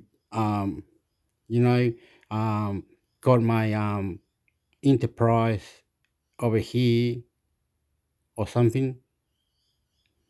My company wanted to see if I can join you, so my company can be on it. They're already in the markets with you, something like that. And the guy said, "Yeah, I'm in the markets. Yes, you can buy shares can buy some of my shares. Yes, and it'll collaborate on your, or you can start it or whatever. It's all good, bro. It's all good. I'm telling you." They had this taxation, it wasn't, and then the accounting, then there was like the other one, the cyber.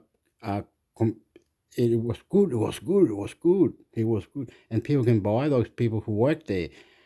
I don't know, or like a superannuation.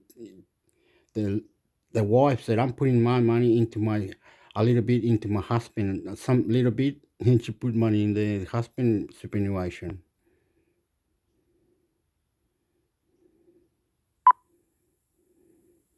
Millions of people have lost weight with personal Threat to humanity.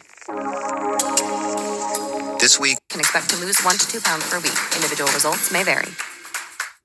is AI really a threat to humanity? This week on The Gray Area, Tyler Austin Harper gives us his take on today's. If you just want to be able to play any game. Okay, we're gonna play some of it and then change it to the other one, and then we're gonna cut it. I don't know. I think I like that because it's gonna have AI mobile phones, and they talk in a way, and they talk in a way, and they talk in it's information. Very nice. Good manners. Please listen and reply. I'm in Temixecto, Chifu, Hector Mix in YouTube. Subscribe. Like you, Nilay, who's bad at games and probably doesn't want to own every system, that's great news for you. If you're really invested in one ecosystem, that's less great news because like the console wars. Yeah. So a really interesting thing here. If that or whatever information or what fucking whatever you can't fucking listen, please behave. I am hoping you can explain to me. I have for years now assumed that the Microsoft strategy is game streaming. Yes. Right. They're slowly moving to Xbox game streaming. They bought Activision. Mm-hmm. They want to be everywhere. And Phil Spencer has said to me, like, we are bad. We're the number 3 player in video games, and the future in consoles. And if you look broadly, all the action is on phones, and we got to go there. Yeah. And that has always felt like a hint of we're going to go do game streaming. Now there's the Digital Markets Act. Apple has to open up different stores. Apple has said they're going to allow game streaming.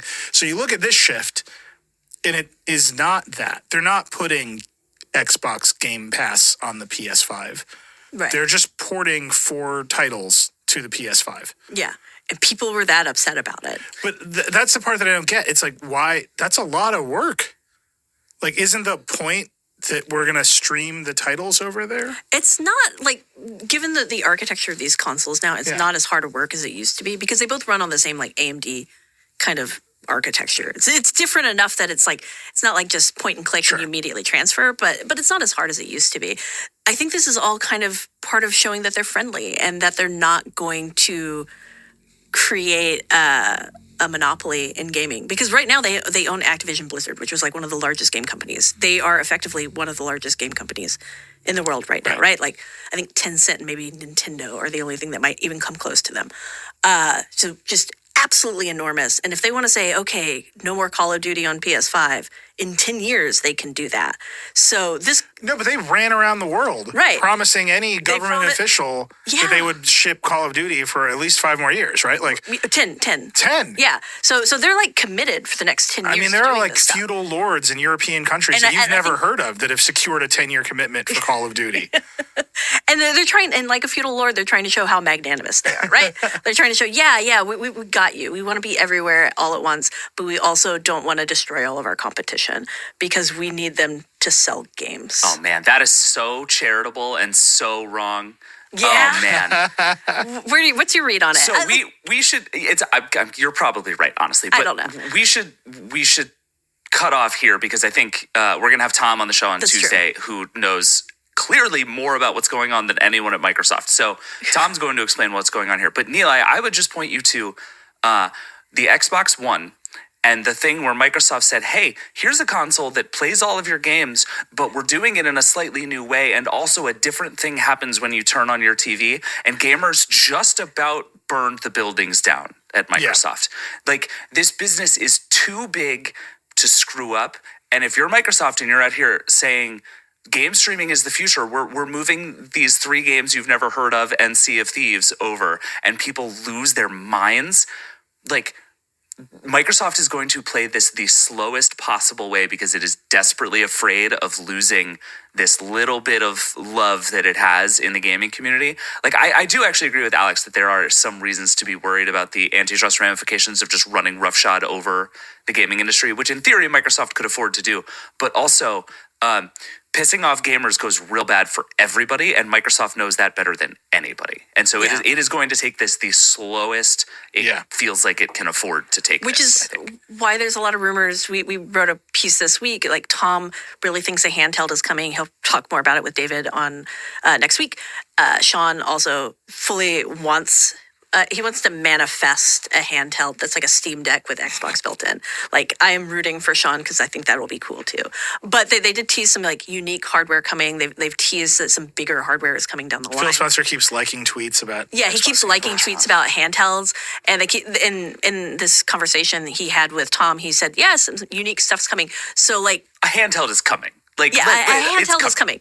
Is it going to be like a good handheld, or is it going to be more like what Sony like farted out? We'll see. All right. Yeah, sorry. We'll come back. Tom will be on the show. We'll unpack all of it. Yeah.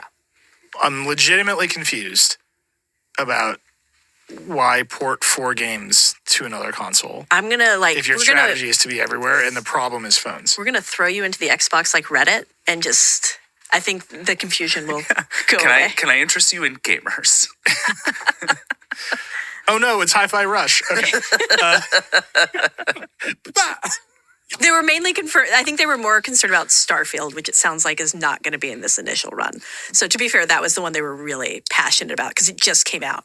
They're like, don't do this like this. But I would bet you $10 that if Microsoft had its druthers and was not afraid of the ramifications, Starfield would be in this. Oh, 100%. Like Microsoft's strategy includes Starfield and Indiana Jones being available everywhere. It just does.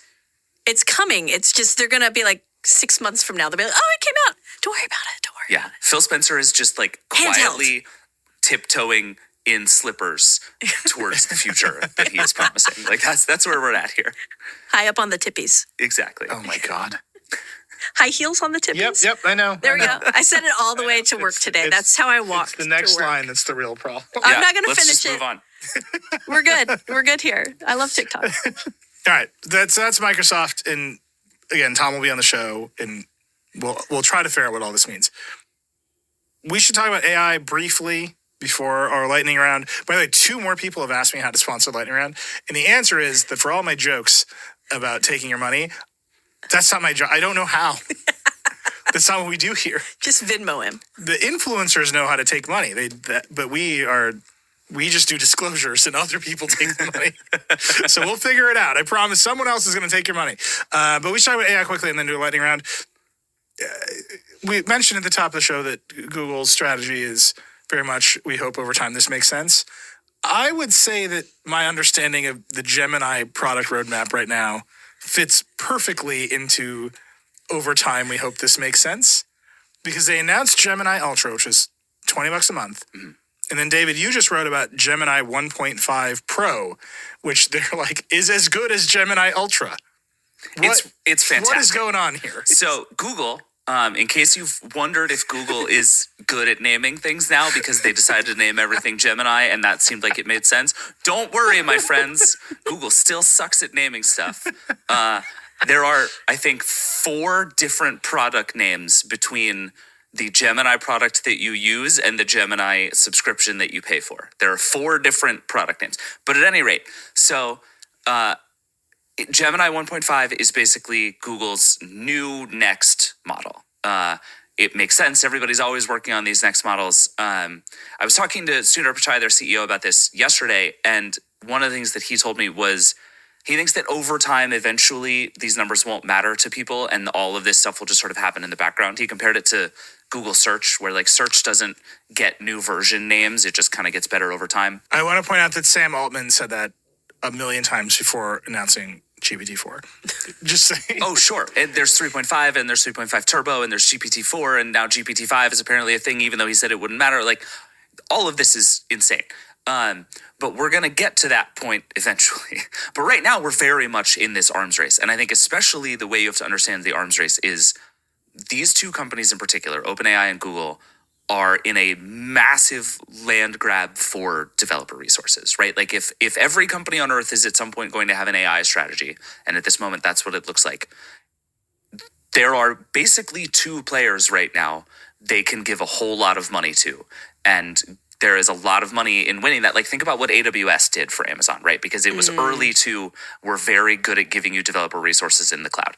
There is now a belief that the market for AI is going to be even bigger and happen even faster. So these companies are just running as fast as they possibly can, and they honestly don't care all that much if the version numbers don't make any sense to us as users.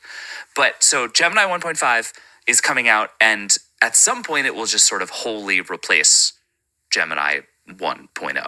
And there's the 3 sizes of it. There's Ultra, which is like the big full model, all the epic stuff. The Pro, which is the middle one, which is the one that most consumers see. And then there's Nano, which is specifically designed to run on people's devices. Google hasn't talked much about Nano yet on any of its Gemini stuff, but that's an, I think, interesting piece of it. The big thing with Gemini 1.5 is that its context window is much bigger. And essentially what that means is you can just put a lot more stuff into it at a time. When you, there's a bunch of like weird complicated math to do, but typically they say it's like 3/4 of a word is a token. And Google's context window for Gemini 1.5 is 1 million tokens, which is a lot of words. You can do hours of video, hours of audio, all kinds of different stuff. So you can just plug all this in and then ask questions about it, do stuff with it. And they have big ideas about what people might do with this huge context window. And there's a lot coming. So we could put like the entire B movie in there and then find out like if we were supposed to really think there was a romance between a human woman and a bee. That is a great question to ask a computer. Yeah, Actually. it's like- do you detect love? I really want to. Let me up the difficult for you. If you do this, please email me. There's the a great result. exchange in David's report on this where I think Sundar says you could fit the entire Lord of the Rings movie into the context window, and David's like, that means that's happened at Google. He said it so without thinking that he was just like, it was as if he had like left the Lord of the Rings meeting right before talking to me. And I was just like, this definitely happened, right? It's very good. What's fascinating to me about all of this is, yes, there's an arms race for developers. There are still, I think we're hitting the same place with AI on a slightly longer time frame as people are hitting with the Vision Pro on a slightly shorter time frame, which is like, it's really cool, fastest consumer adoption history, and now we've all just run into the limits. That's right. Yes. Right, and I think developers love it, because they can build new apps, they can certainly go get funding from VCs.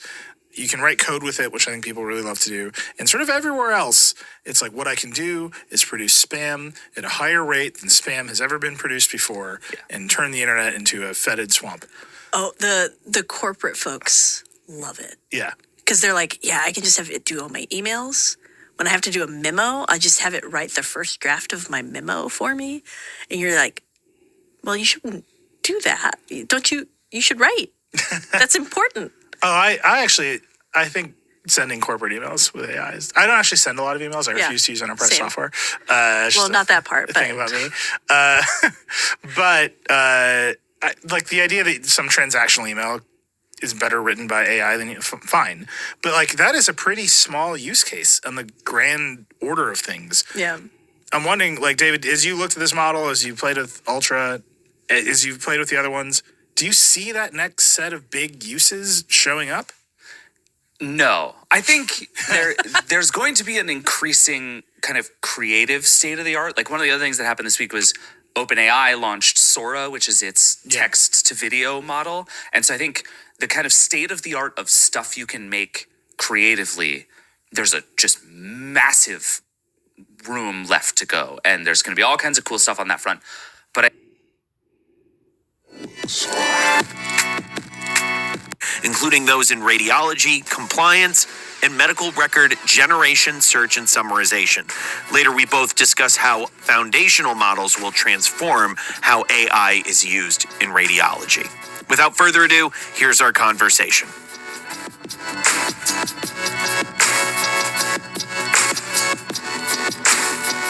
Currently facing healthcare professionals, just given the current state of adoption when it comes to artificial intelligence through this sector? Well, to be perfectly honest, AI isn't actually being used very much right now. Right. I think people have a perception that doctors are using AI based on, how it's being integrated into a lot of other domains. But the reality is proper training and expert.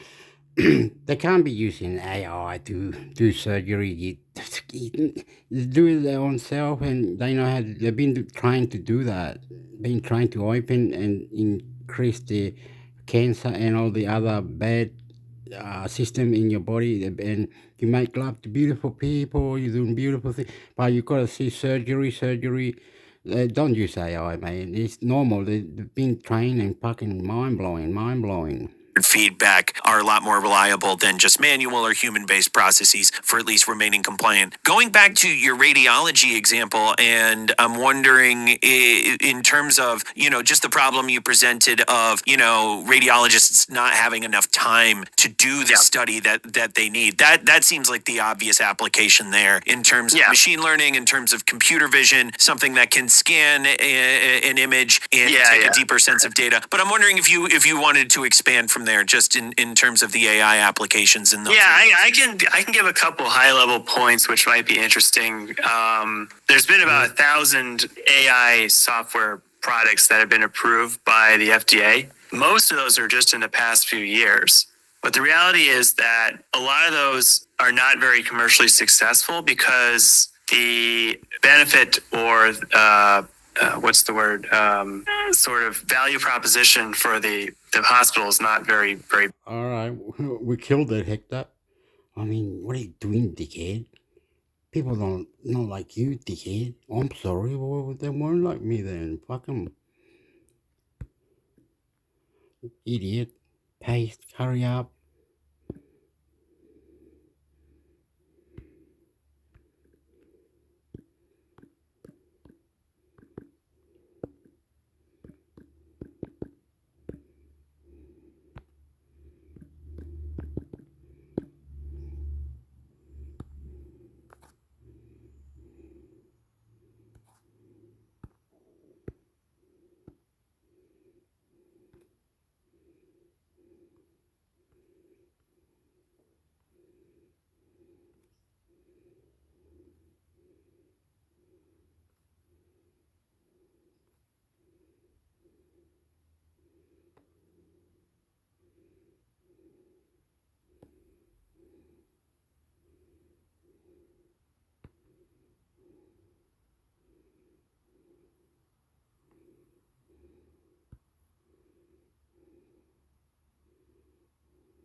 What is generative AI and how does it impact businesses?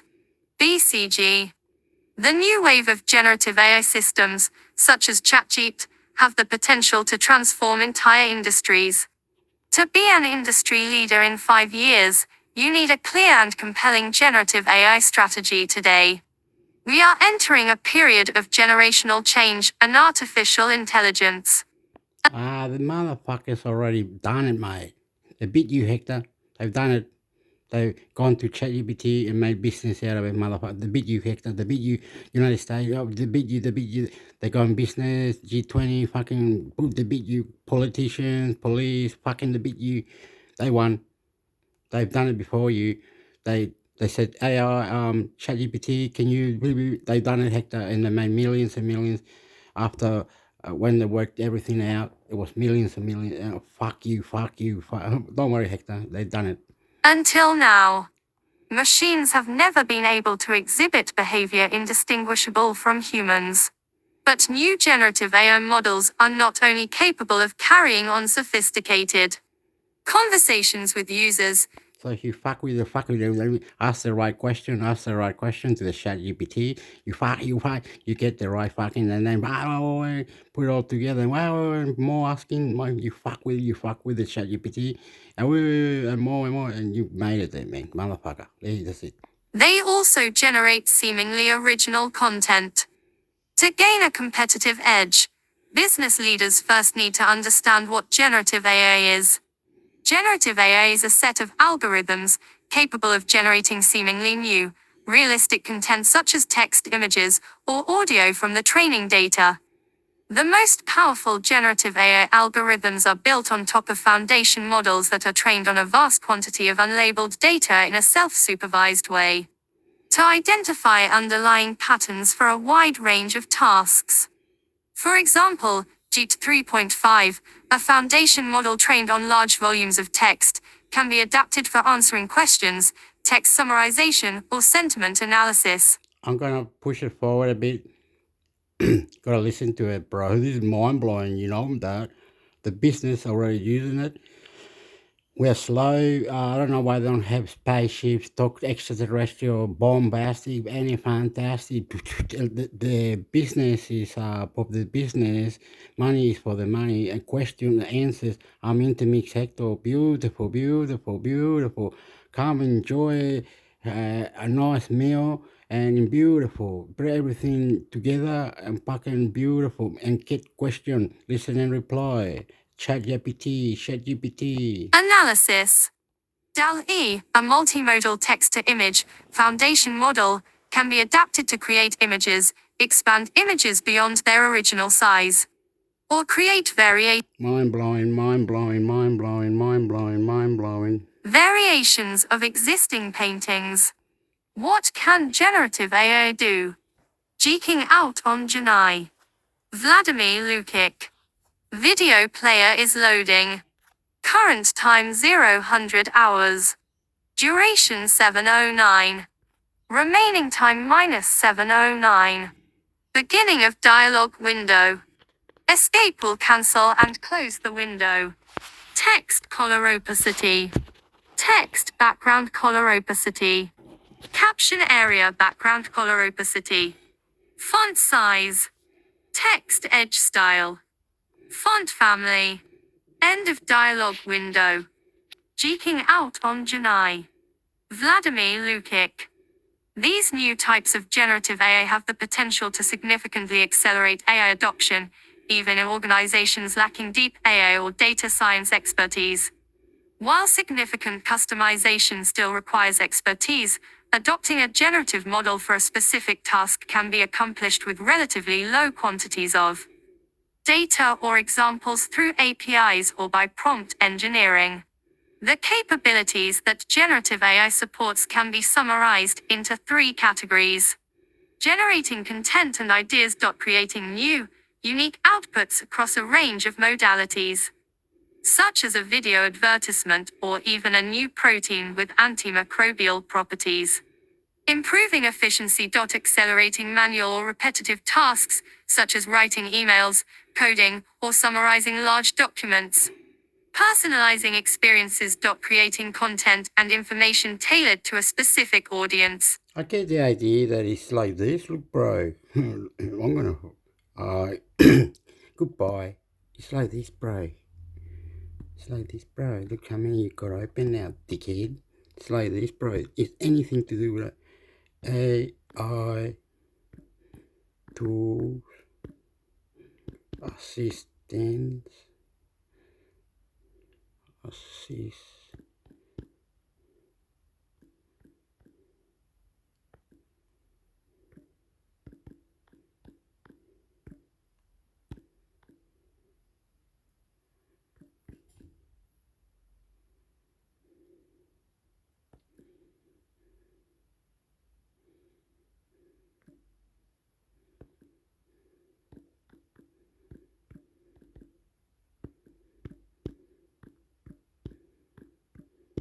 We've already done the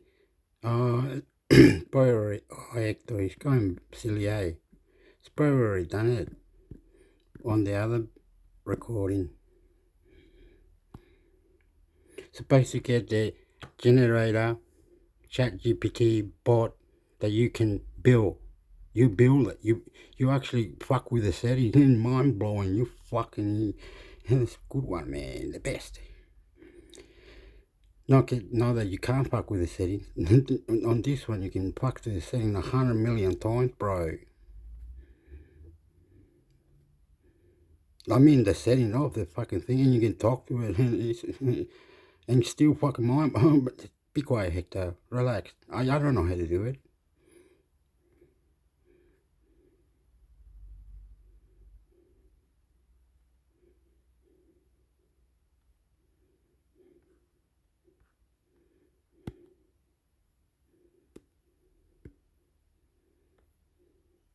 Unleash your productivity with AI in Microsoft Copilot, Microsoft Support. Artificial intelligence, AI, is increasingly becoming part of our lives and transforming the ways we live and work. Today you're seeing it take center stage in Microsoft 365 thanks to Copilot, which works alongside you to unleash creativity and transform work.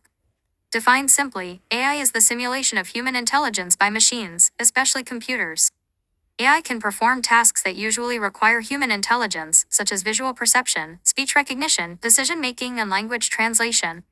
Here are a few terms you might hear in conversations about AI. Rule-based AI operates based on a set of predefined rules and logic. This type of AI is useful for solving mathematical equations or producing logical statements. It can also be used for analyzing large sets of fast-moving data to spot patterns and identify things like potential fraud. Machine learning involves training a computer system to recognize patterns in data. Image and speech recognition are examples of machine learning. Deep learning is a machine learning technique where layers of neural networks are used to process data and make decisions. A deep learning system looks at massive amounts of data and learns by spotting patterns. Deep learning AI is used for tasks such as image and speech recognition, natural language processing, and for making predictions about the future based on data. It's a key part of the technology used in self-driving cars. Natural language processing, NLP, enables computers to understand and interpret human language. This type of AI is one of the most common, as it's used in chatbots, virtual assistants, and language translation software. NLP is what you're using when you interact with Copilot using plain English instructions. Generative is another form of AI that's becoming more popular, and it features heavily in how Copilot does what it does. It creates new written, visual, and auditory content by way of existing data or input by humans. Chat from OpenAI is a generative AI. In fact, that's what the G in its name stands for. AI in Microsoft 365. Over the coming months, you'll notice new AI features being integrated into Microsoft 365 to support you at work and home. Our new AI-powered features can help you more quickly and creatively do the things you normally do. You can already find AI in our products and services. Want to create some unique art? Try Microsoft Designer. With Designer, you can create AI-generated images simply by using a plain English prompt. Learn more about Designer and DALL-E.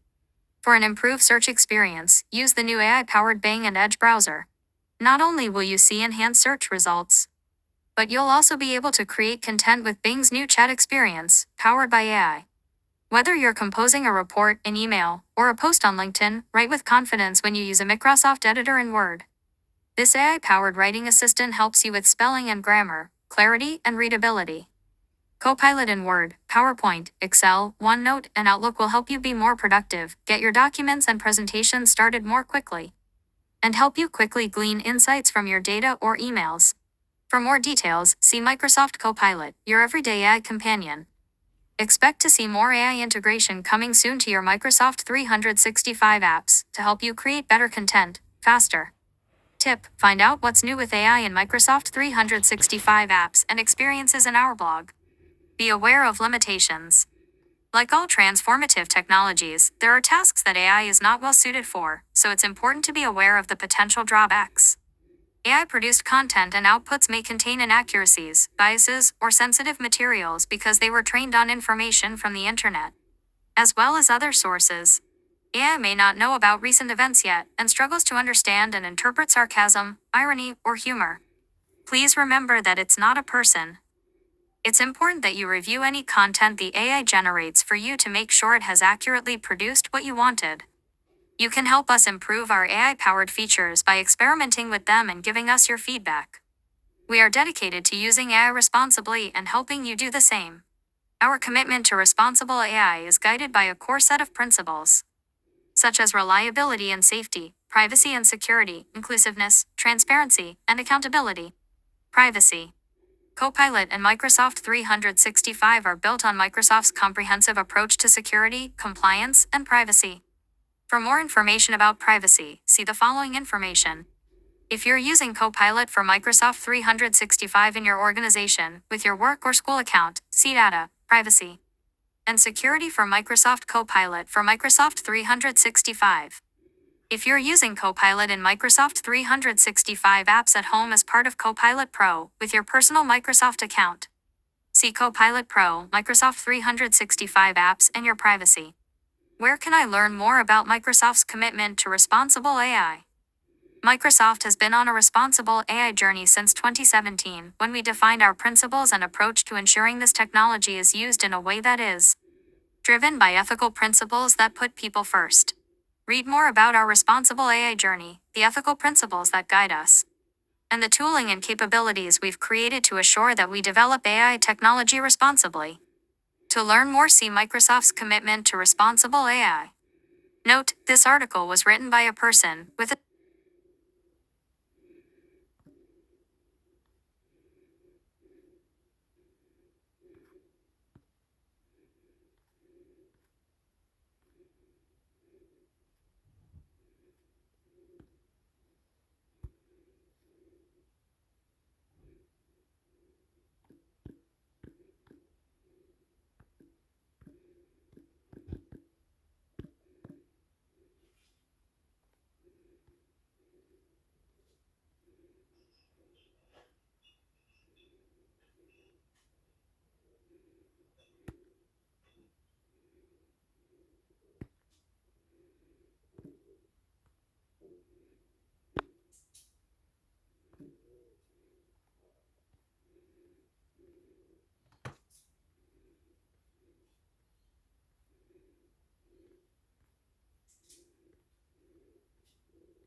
Where's the hacker news? They're not allowed to hack come.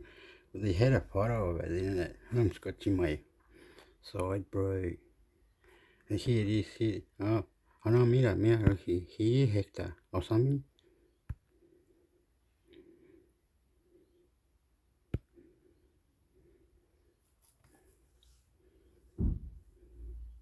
Did it go, or?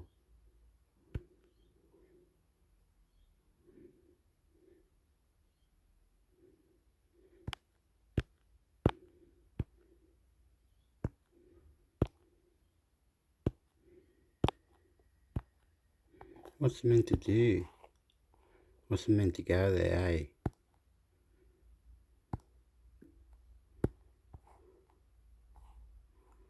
What's it meant to go there, or something?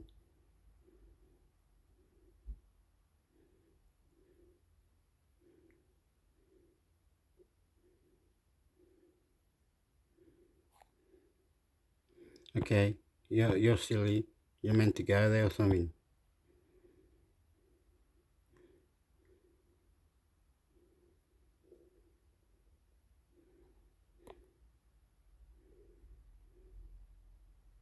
What up?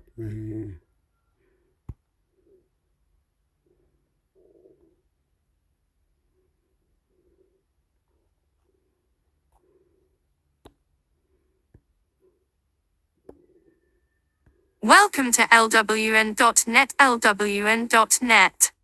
$1 sandbox mode for the kernel.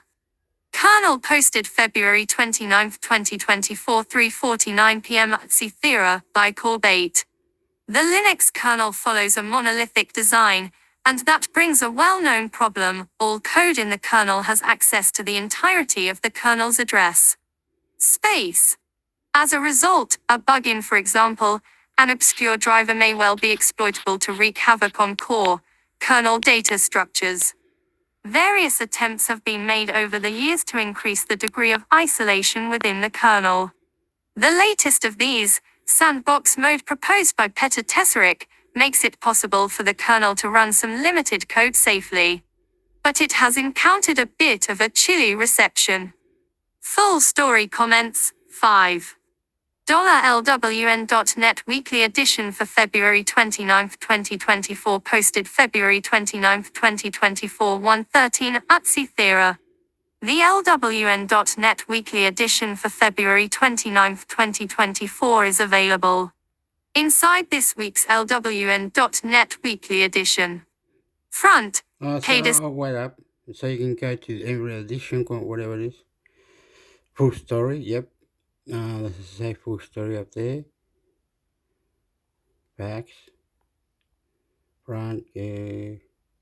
You have to just go like.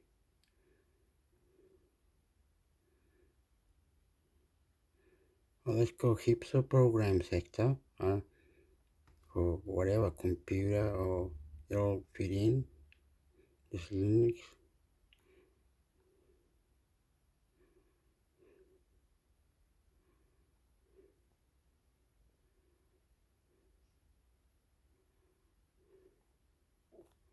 Whoa.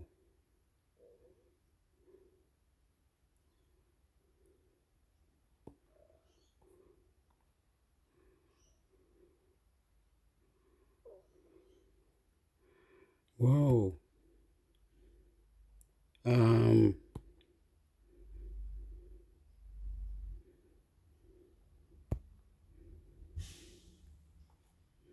Okay.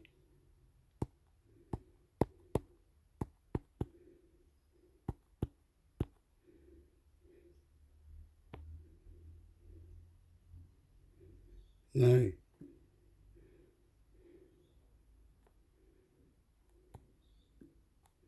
Why do you want to copy that?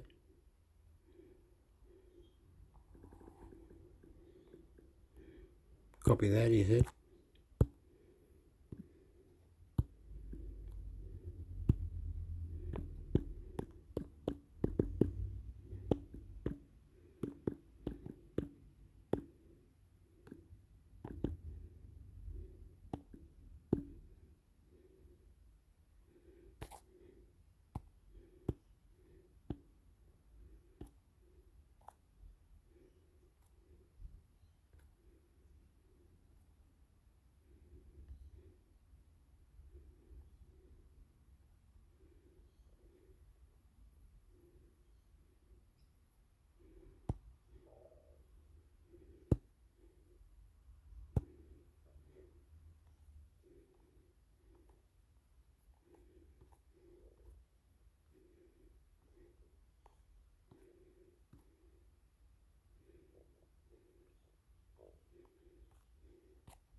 GitHub Google/lib phone number, Google's Common Java, C++ and JavaScript library for parsing, formatting, and validating international phone numbers. Google's Common Java, C++ and JavaScript library for parsing, formatting, and validating international phone numbers. The Java version is optimized for running on smartphones and is used by the Android framework since 4.0 Ice Cream Sandwich. Reporting an issue. Want to send a pull request? See the contribution guidelines. Check the frequently asked questions. Fun falsehoods programmers believe about phone numbers. Look for evidence in directories relevant to the code you're interested in. For contributors and porters, how to run the Java demo. For porters, how to make metadata changes. Highlights of functionality. Parsing, formatting. This is what the website can do, this GitHub or whatever it is. You can go check the frequently asked question, find false school, all these things you can do, bro. Saying, hey. And validating phone numbers for all countries/regions of the world. Get number type minus gets the type of the number based on the number itself, able to distinguish fixed line, mobile, toll-free, premium rate, shared cost, VoIP. Personal numbers, PAN, pager, and voicemail whenever feasible. Is number match minus gets a confidence level on whether two numbers could be the same. Gate example number and get example number for type minus provide valid example numbers for all countries/regions. With the option of specifying which type of example phone number is needed. Is possible number minus quickly guesses whether a number is a possible phone number by using only the length information, much faster than a full validation. Is split number minus full validation of a phone number for a region using length and prefix. Okay, you're getting one database that will have all the phone numbers. Like, if the code is this in that country, you must type this code into it. It'll help you. It'll help you into it better, quicker, faster. Okay, we do understand that.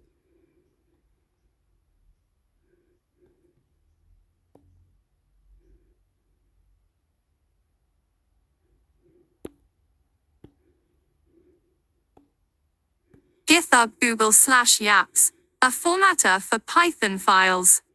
Yaps is a Python formatter based off offline format developed by Daniel Jasper. In essence, the algorithm takes the code and calculates the best formatting that conforms to the configured style. It takes away a lot of the drudgery of maintaining your code. The ultimate goal is that the code Yaps produces is as good as the code that a programmer would write if they were following the style guide. Note: Yaps is not an official Google product, experimental or otherwise, it is just code that happens to be owned by Google. To install Yaps from Pippy. Yaps is still considered in beta stage, and the released version may change often, therefore. The best way to keep up to date with the latest development is to clone this repository or install directly from GitHub. $pip install git plus https://git. Okay, you can create a code, blah, blah, blah, blah, and then blah, blah, blah, blah, blow up when you give it to the other person who blew it up, and it becomes a system that operates wherever you put it. It'll operate a computer, it'll operate your car, it'll operate, whatever. github.com/google/yaps.git. Note that if you intend to use Yaps as a command line tool rather than as a library, installation is not necessary. Yaps supports being run as a directory by the Python interpreter. If you clone/unzipped Yaps in Toda, it's possible to run $python path equals dir python dir/yaps options. Using Yaps within your favorite editor. Yaps is supported by multiple editors via community extensions or plugins. See editor support for more info. Yaps supports Python 3.7+. Usage: Yaps hvdiqrl start, nd pattern -style, style -style help -no local style pmvv files. Formatter 4. Python code.positional arguments files reads from stdin when no files are specified. Optional arguments h minus help show this help message and exit v minus version show programs version number and exit d minus diff print the diff for the fixed source I minus in place make changes to files in place q minus quiet output nothing and set return value r minus. Okay, yeah, that's what he does. You're made, you're creating good shit. Anyway. Oh, it's Hector. How you gonna know it's there now, Hector? But I gotta go back. At Google, open source Google. Okay, open source Google. One day I'll get it right.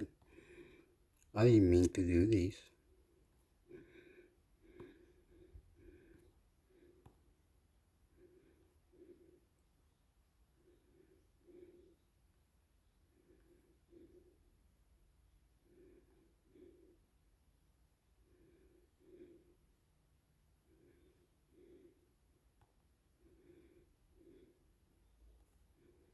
What's this?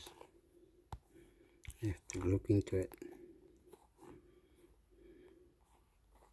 Proceeding of the Association Confederation of Computer and Communication, breaking full creation of the AC Big Library.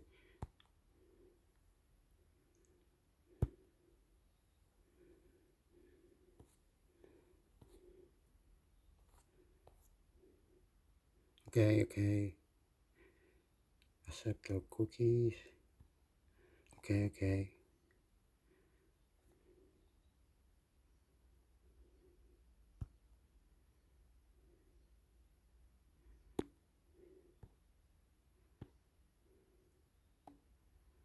Search by subject: artificial intelligence, machine learning, computer vision, natural language processing. Subject: artificial intelligence, machine learning, computer vision, natural language processing. Custom page.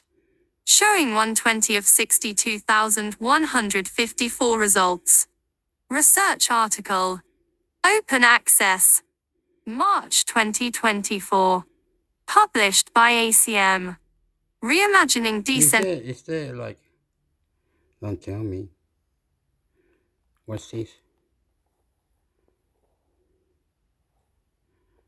I don't really like it. Sorry, don't like it.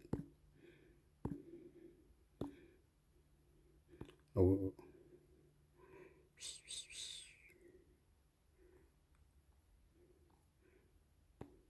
We're gonna find one quick, Hector.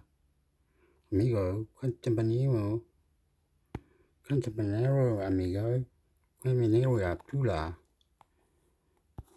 Amigo, mucho grande. You know, that could take you to the website.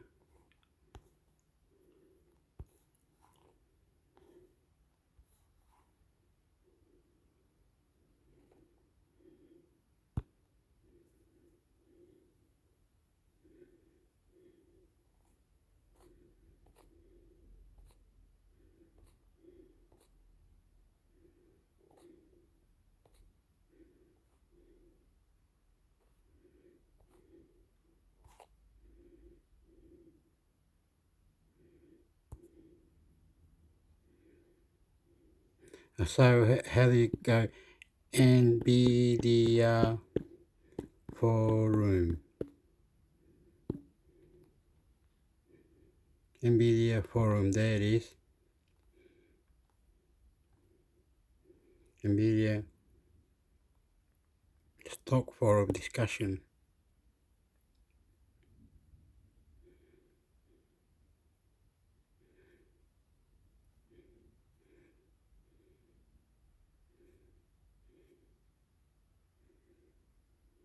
Well, these people comment to it. Jesus. And what happened? What? NVIDIA Corporation, NVIDIA, Stock Forum and Discussion, Yahoo Finance. NVIDIA I Corporation. knew it would do that. It wouldn't really because it's cut out there. Hector, look. When it says comment, it's cut out. Look, it goes on, it hides. Look, Hector. Idiot. No, you just go like this or something. Don't worry, it's all good, it's all good. We might have lost the plot button.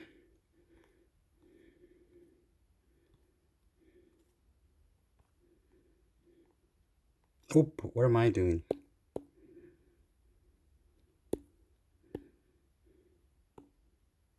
Why AMD stock is jumping today. Shares off Advanced Micro Devices Nasdaq, AMD are rising today, up 7.4% as of 1:45 p.m. ET, according to data from S&P Global Market Intelligence. Meanwhile, NVIDIA stock was up 2%.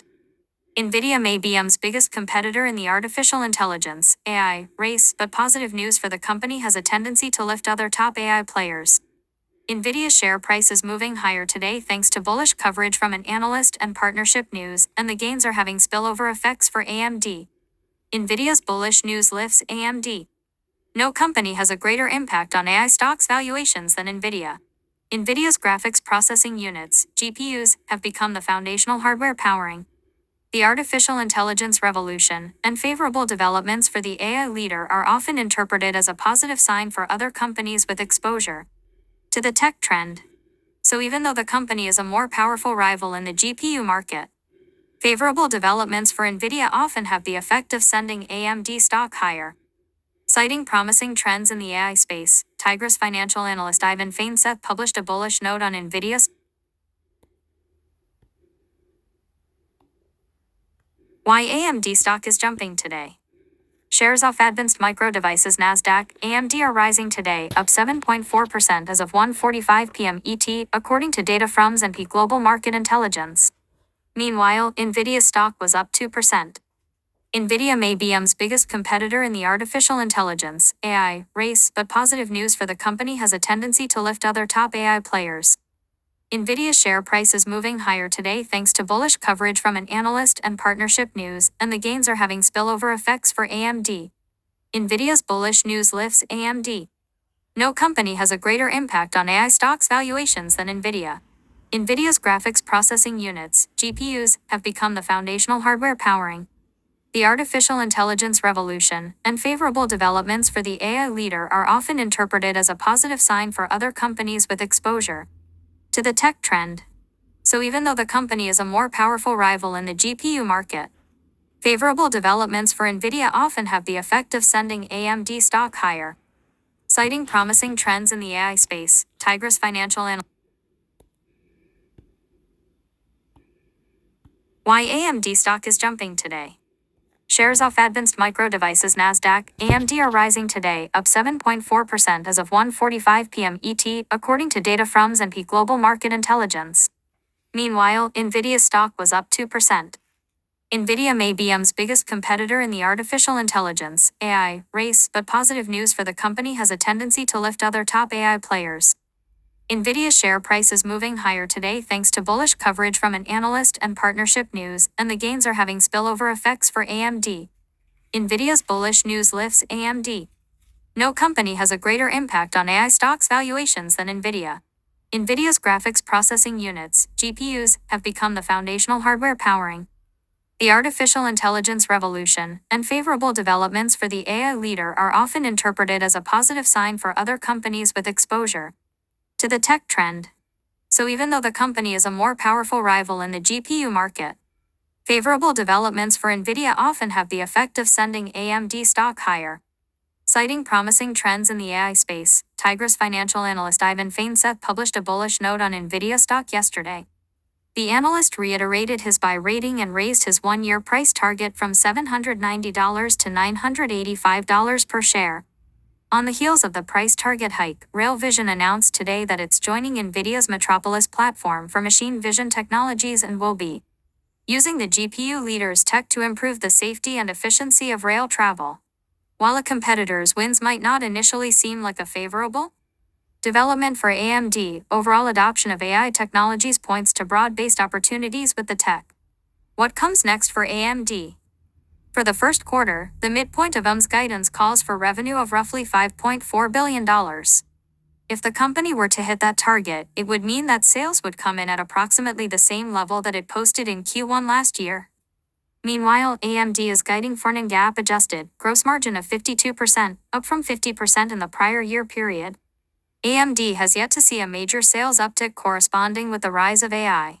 That doesn't mean that a significant performance boost won't arrive at some point down the line, but investors should keep in mind that the stock's 140% gain over the past year has largely been driven by future expectations and not the kind of explosive sales and earnings growth that have powered Nvidia's rise. Where to invest $1,000 right now? When our analyst team has a stock tip, it can pay to listen. After all, the newsletter they have run for 2 decades, Motley Fool Stock Advisor, has more than tripled the market. They just revealed what they believe are the 10 best stocks for investors to buy right now. And Advanced Micro Devices made the list, but there are 9 other stocks you may be overlooking. See the 10 stocks. Stock Advisor returns as of February 26, 2024. Keith Noonan has no position in any of the stocks mentioned. The Motley Fool has positions in and recommends Advanced Micro Devices and Nvidia. The Motley Fool has a disclosure policy. Why AMD stock is jumping today was originally published by the Motley Fool. Added to watch list. You will now see more news and updates on Yahoo. Added to watch list. You will now see more gains and updates on Yahoo. Sign in to add to watch list.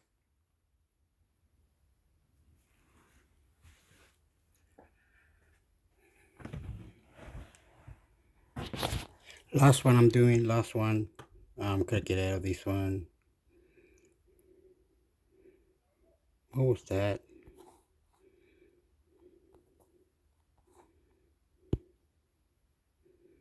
What's that?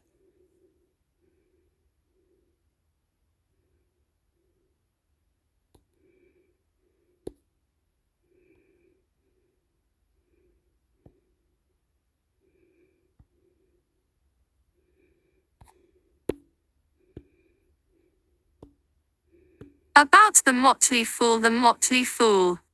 Making the world smarter, happier, and richer. Through expert investment guidance. What's in a name? The Motley Fool's name comes from William Shakespeare's play As You Like It. The court jester, known as the Fool, could speak the truth to the king and queen without having his head lopped off. The fools of yore entertained the court with humor that instructed as it amused. More importantly, the fool was never afraid to question conventional wisdom. In the same way, we aim to speak the truth about money and investing, and to make financial guidance accessible to people of all backgrounds and experience levels. Who we are. At the Motley Fool, our purpose is to make the world smarter, happier, and richer. We help millions of people around the world achieve their financial goals every day. We believe in treating every dollar as an investment in the future you want to create. We believe that investing in great businesses, for the long term, is the most effective path to wealth. We strive to fulfill our purpose by truly serving every fool, from our employees to our members to our community. That's why in all our work, we endeavor to follow the golden rule of treating others as we ourselves would wish to be treated. What we do. The Motley Fool provides free and premium investment guidance to millions of individual investors around the world on Fool.com, the site you're on right now. Here's how we do it. Premium membership services that provide stock recommendations, detailed analysis of companies, model portfolios, live streaming video during market hours, and more. Free market news and commentary with hundreds of new articles published each week. Member-only tools and programming for building your ideal portfolio, tracking your performance, and monitoring companies of interest. Affiliates of the Motley Fool, LLC. The Motley Fool around the world. In addition to our USA-based offices, we operate in our core values. At the Motley Fool, our highest priority is to foster inclusion and belonging, so all employees can thrive both personally and professionally. We believe diverse teams perform better. From our board of directors to our recruiting pipeline, we strive for diversity, both inherent and acquired. Motley foster inclusion and belonging. Collaborative do great things together. Innovative search for a better solution. Then top it. Fun revel in your work. Honest make us proud. Competitive play hard, play fair, play to win. Careers. The Motley Fool is a virtual first workplace. Most fools get the majority of their work done remotely. Our physical office spaces in Alexandria, Denver, Sydney, and the Gold Coast are collaboration hubs, providing a purposeful approach to office work rather than antiquated requirements that you show up to an office every day. At The Fool, we believe people should have the freedom to follow their passion in roles they love. We work hard to understand the needs of our employees and deliver for them. We are confident that this, in turn, makes a great business. Take care of your employees, and they will take care of your customers, who in turn take care of shareholders. We think every company should do the same. Learn more about our award-winning culture. Browse our job openings. Awards. Our foolish history. The Motley Fool was founded in 1993 by brothers Tom and David Gardner as a traditional print newsletter in a backyard shed in Alexandria, Virginia. In 1994, an April Fool's joke designed to teach an investing lesson put the Motley Fool on the map. Since those humble beginnings, Tom and David, and the community of fools they've gathered, have been leading the charge for individual investors everywhere. The Motley Fool Board of Directors. The Motley Fool Investing Philosophy. Why do we invest this way? Learn more. Number 1, buy 25 plus companies over time. Number 2, hold stocks for 5+ years. Number 3, add new savings regularly. Number 4, hold through market volatility. Number 5, let your winners run. Number 6, target long-term returns.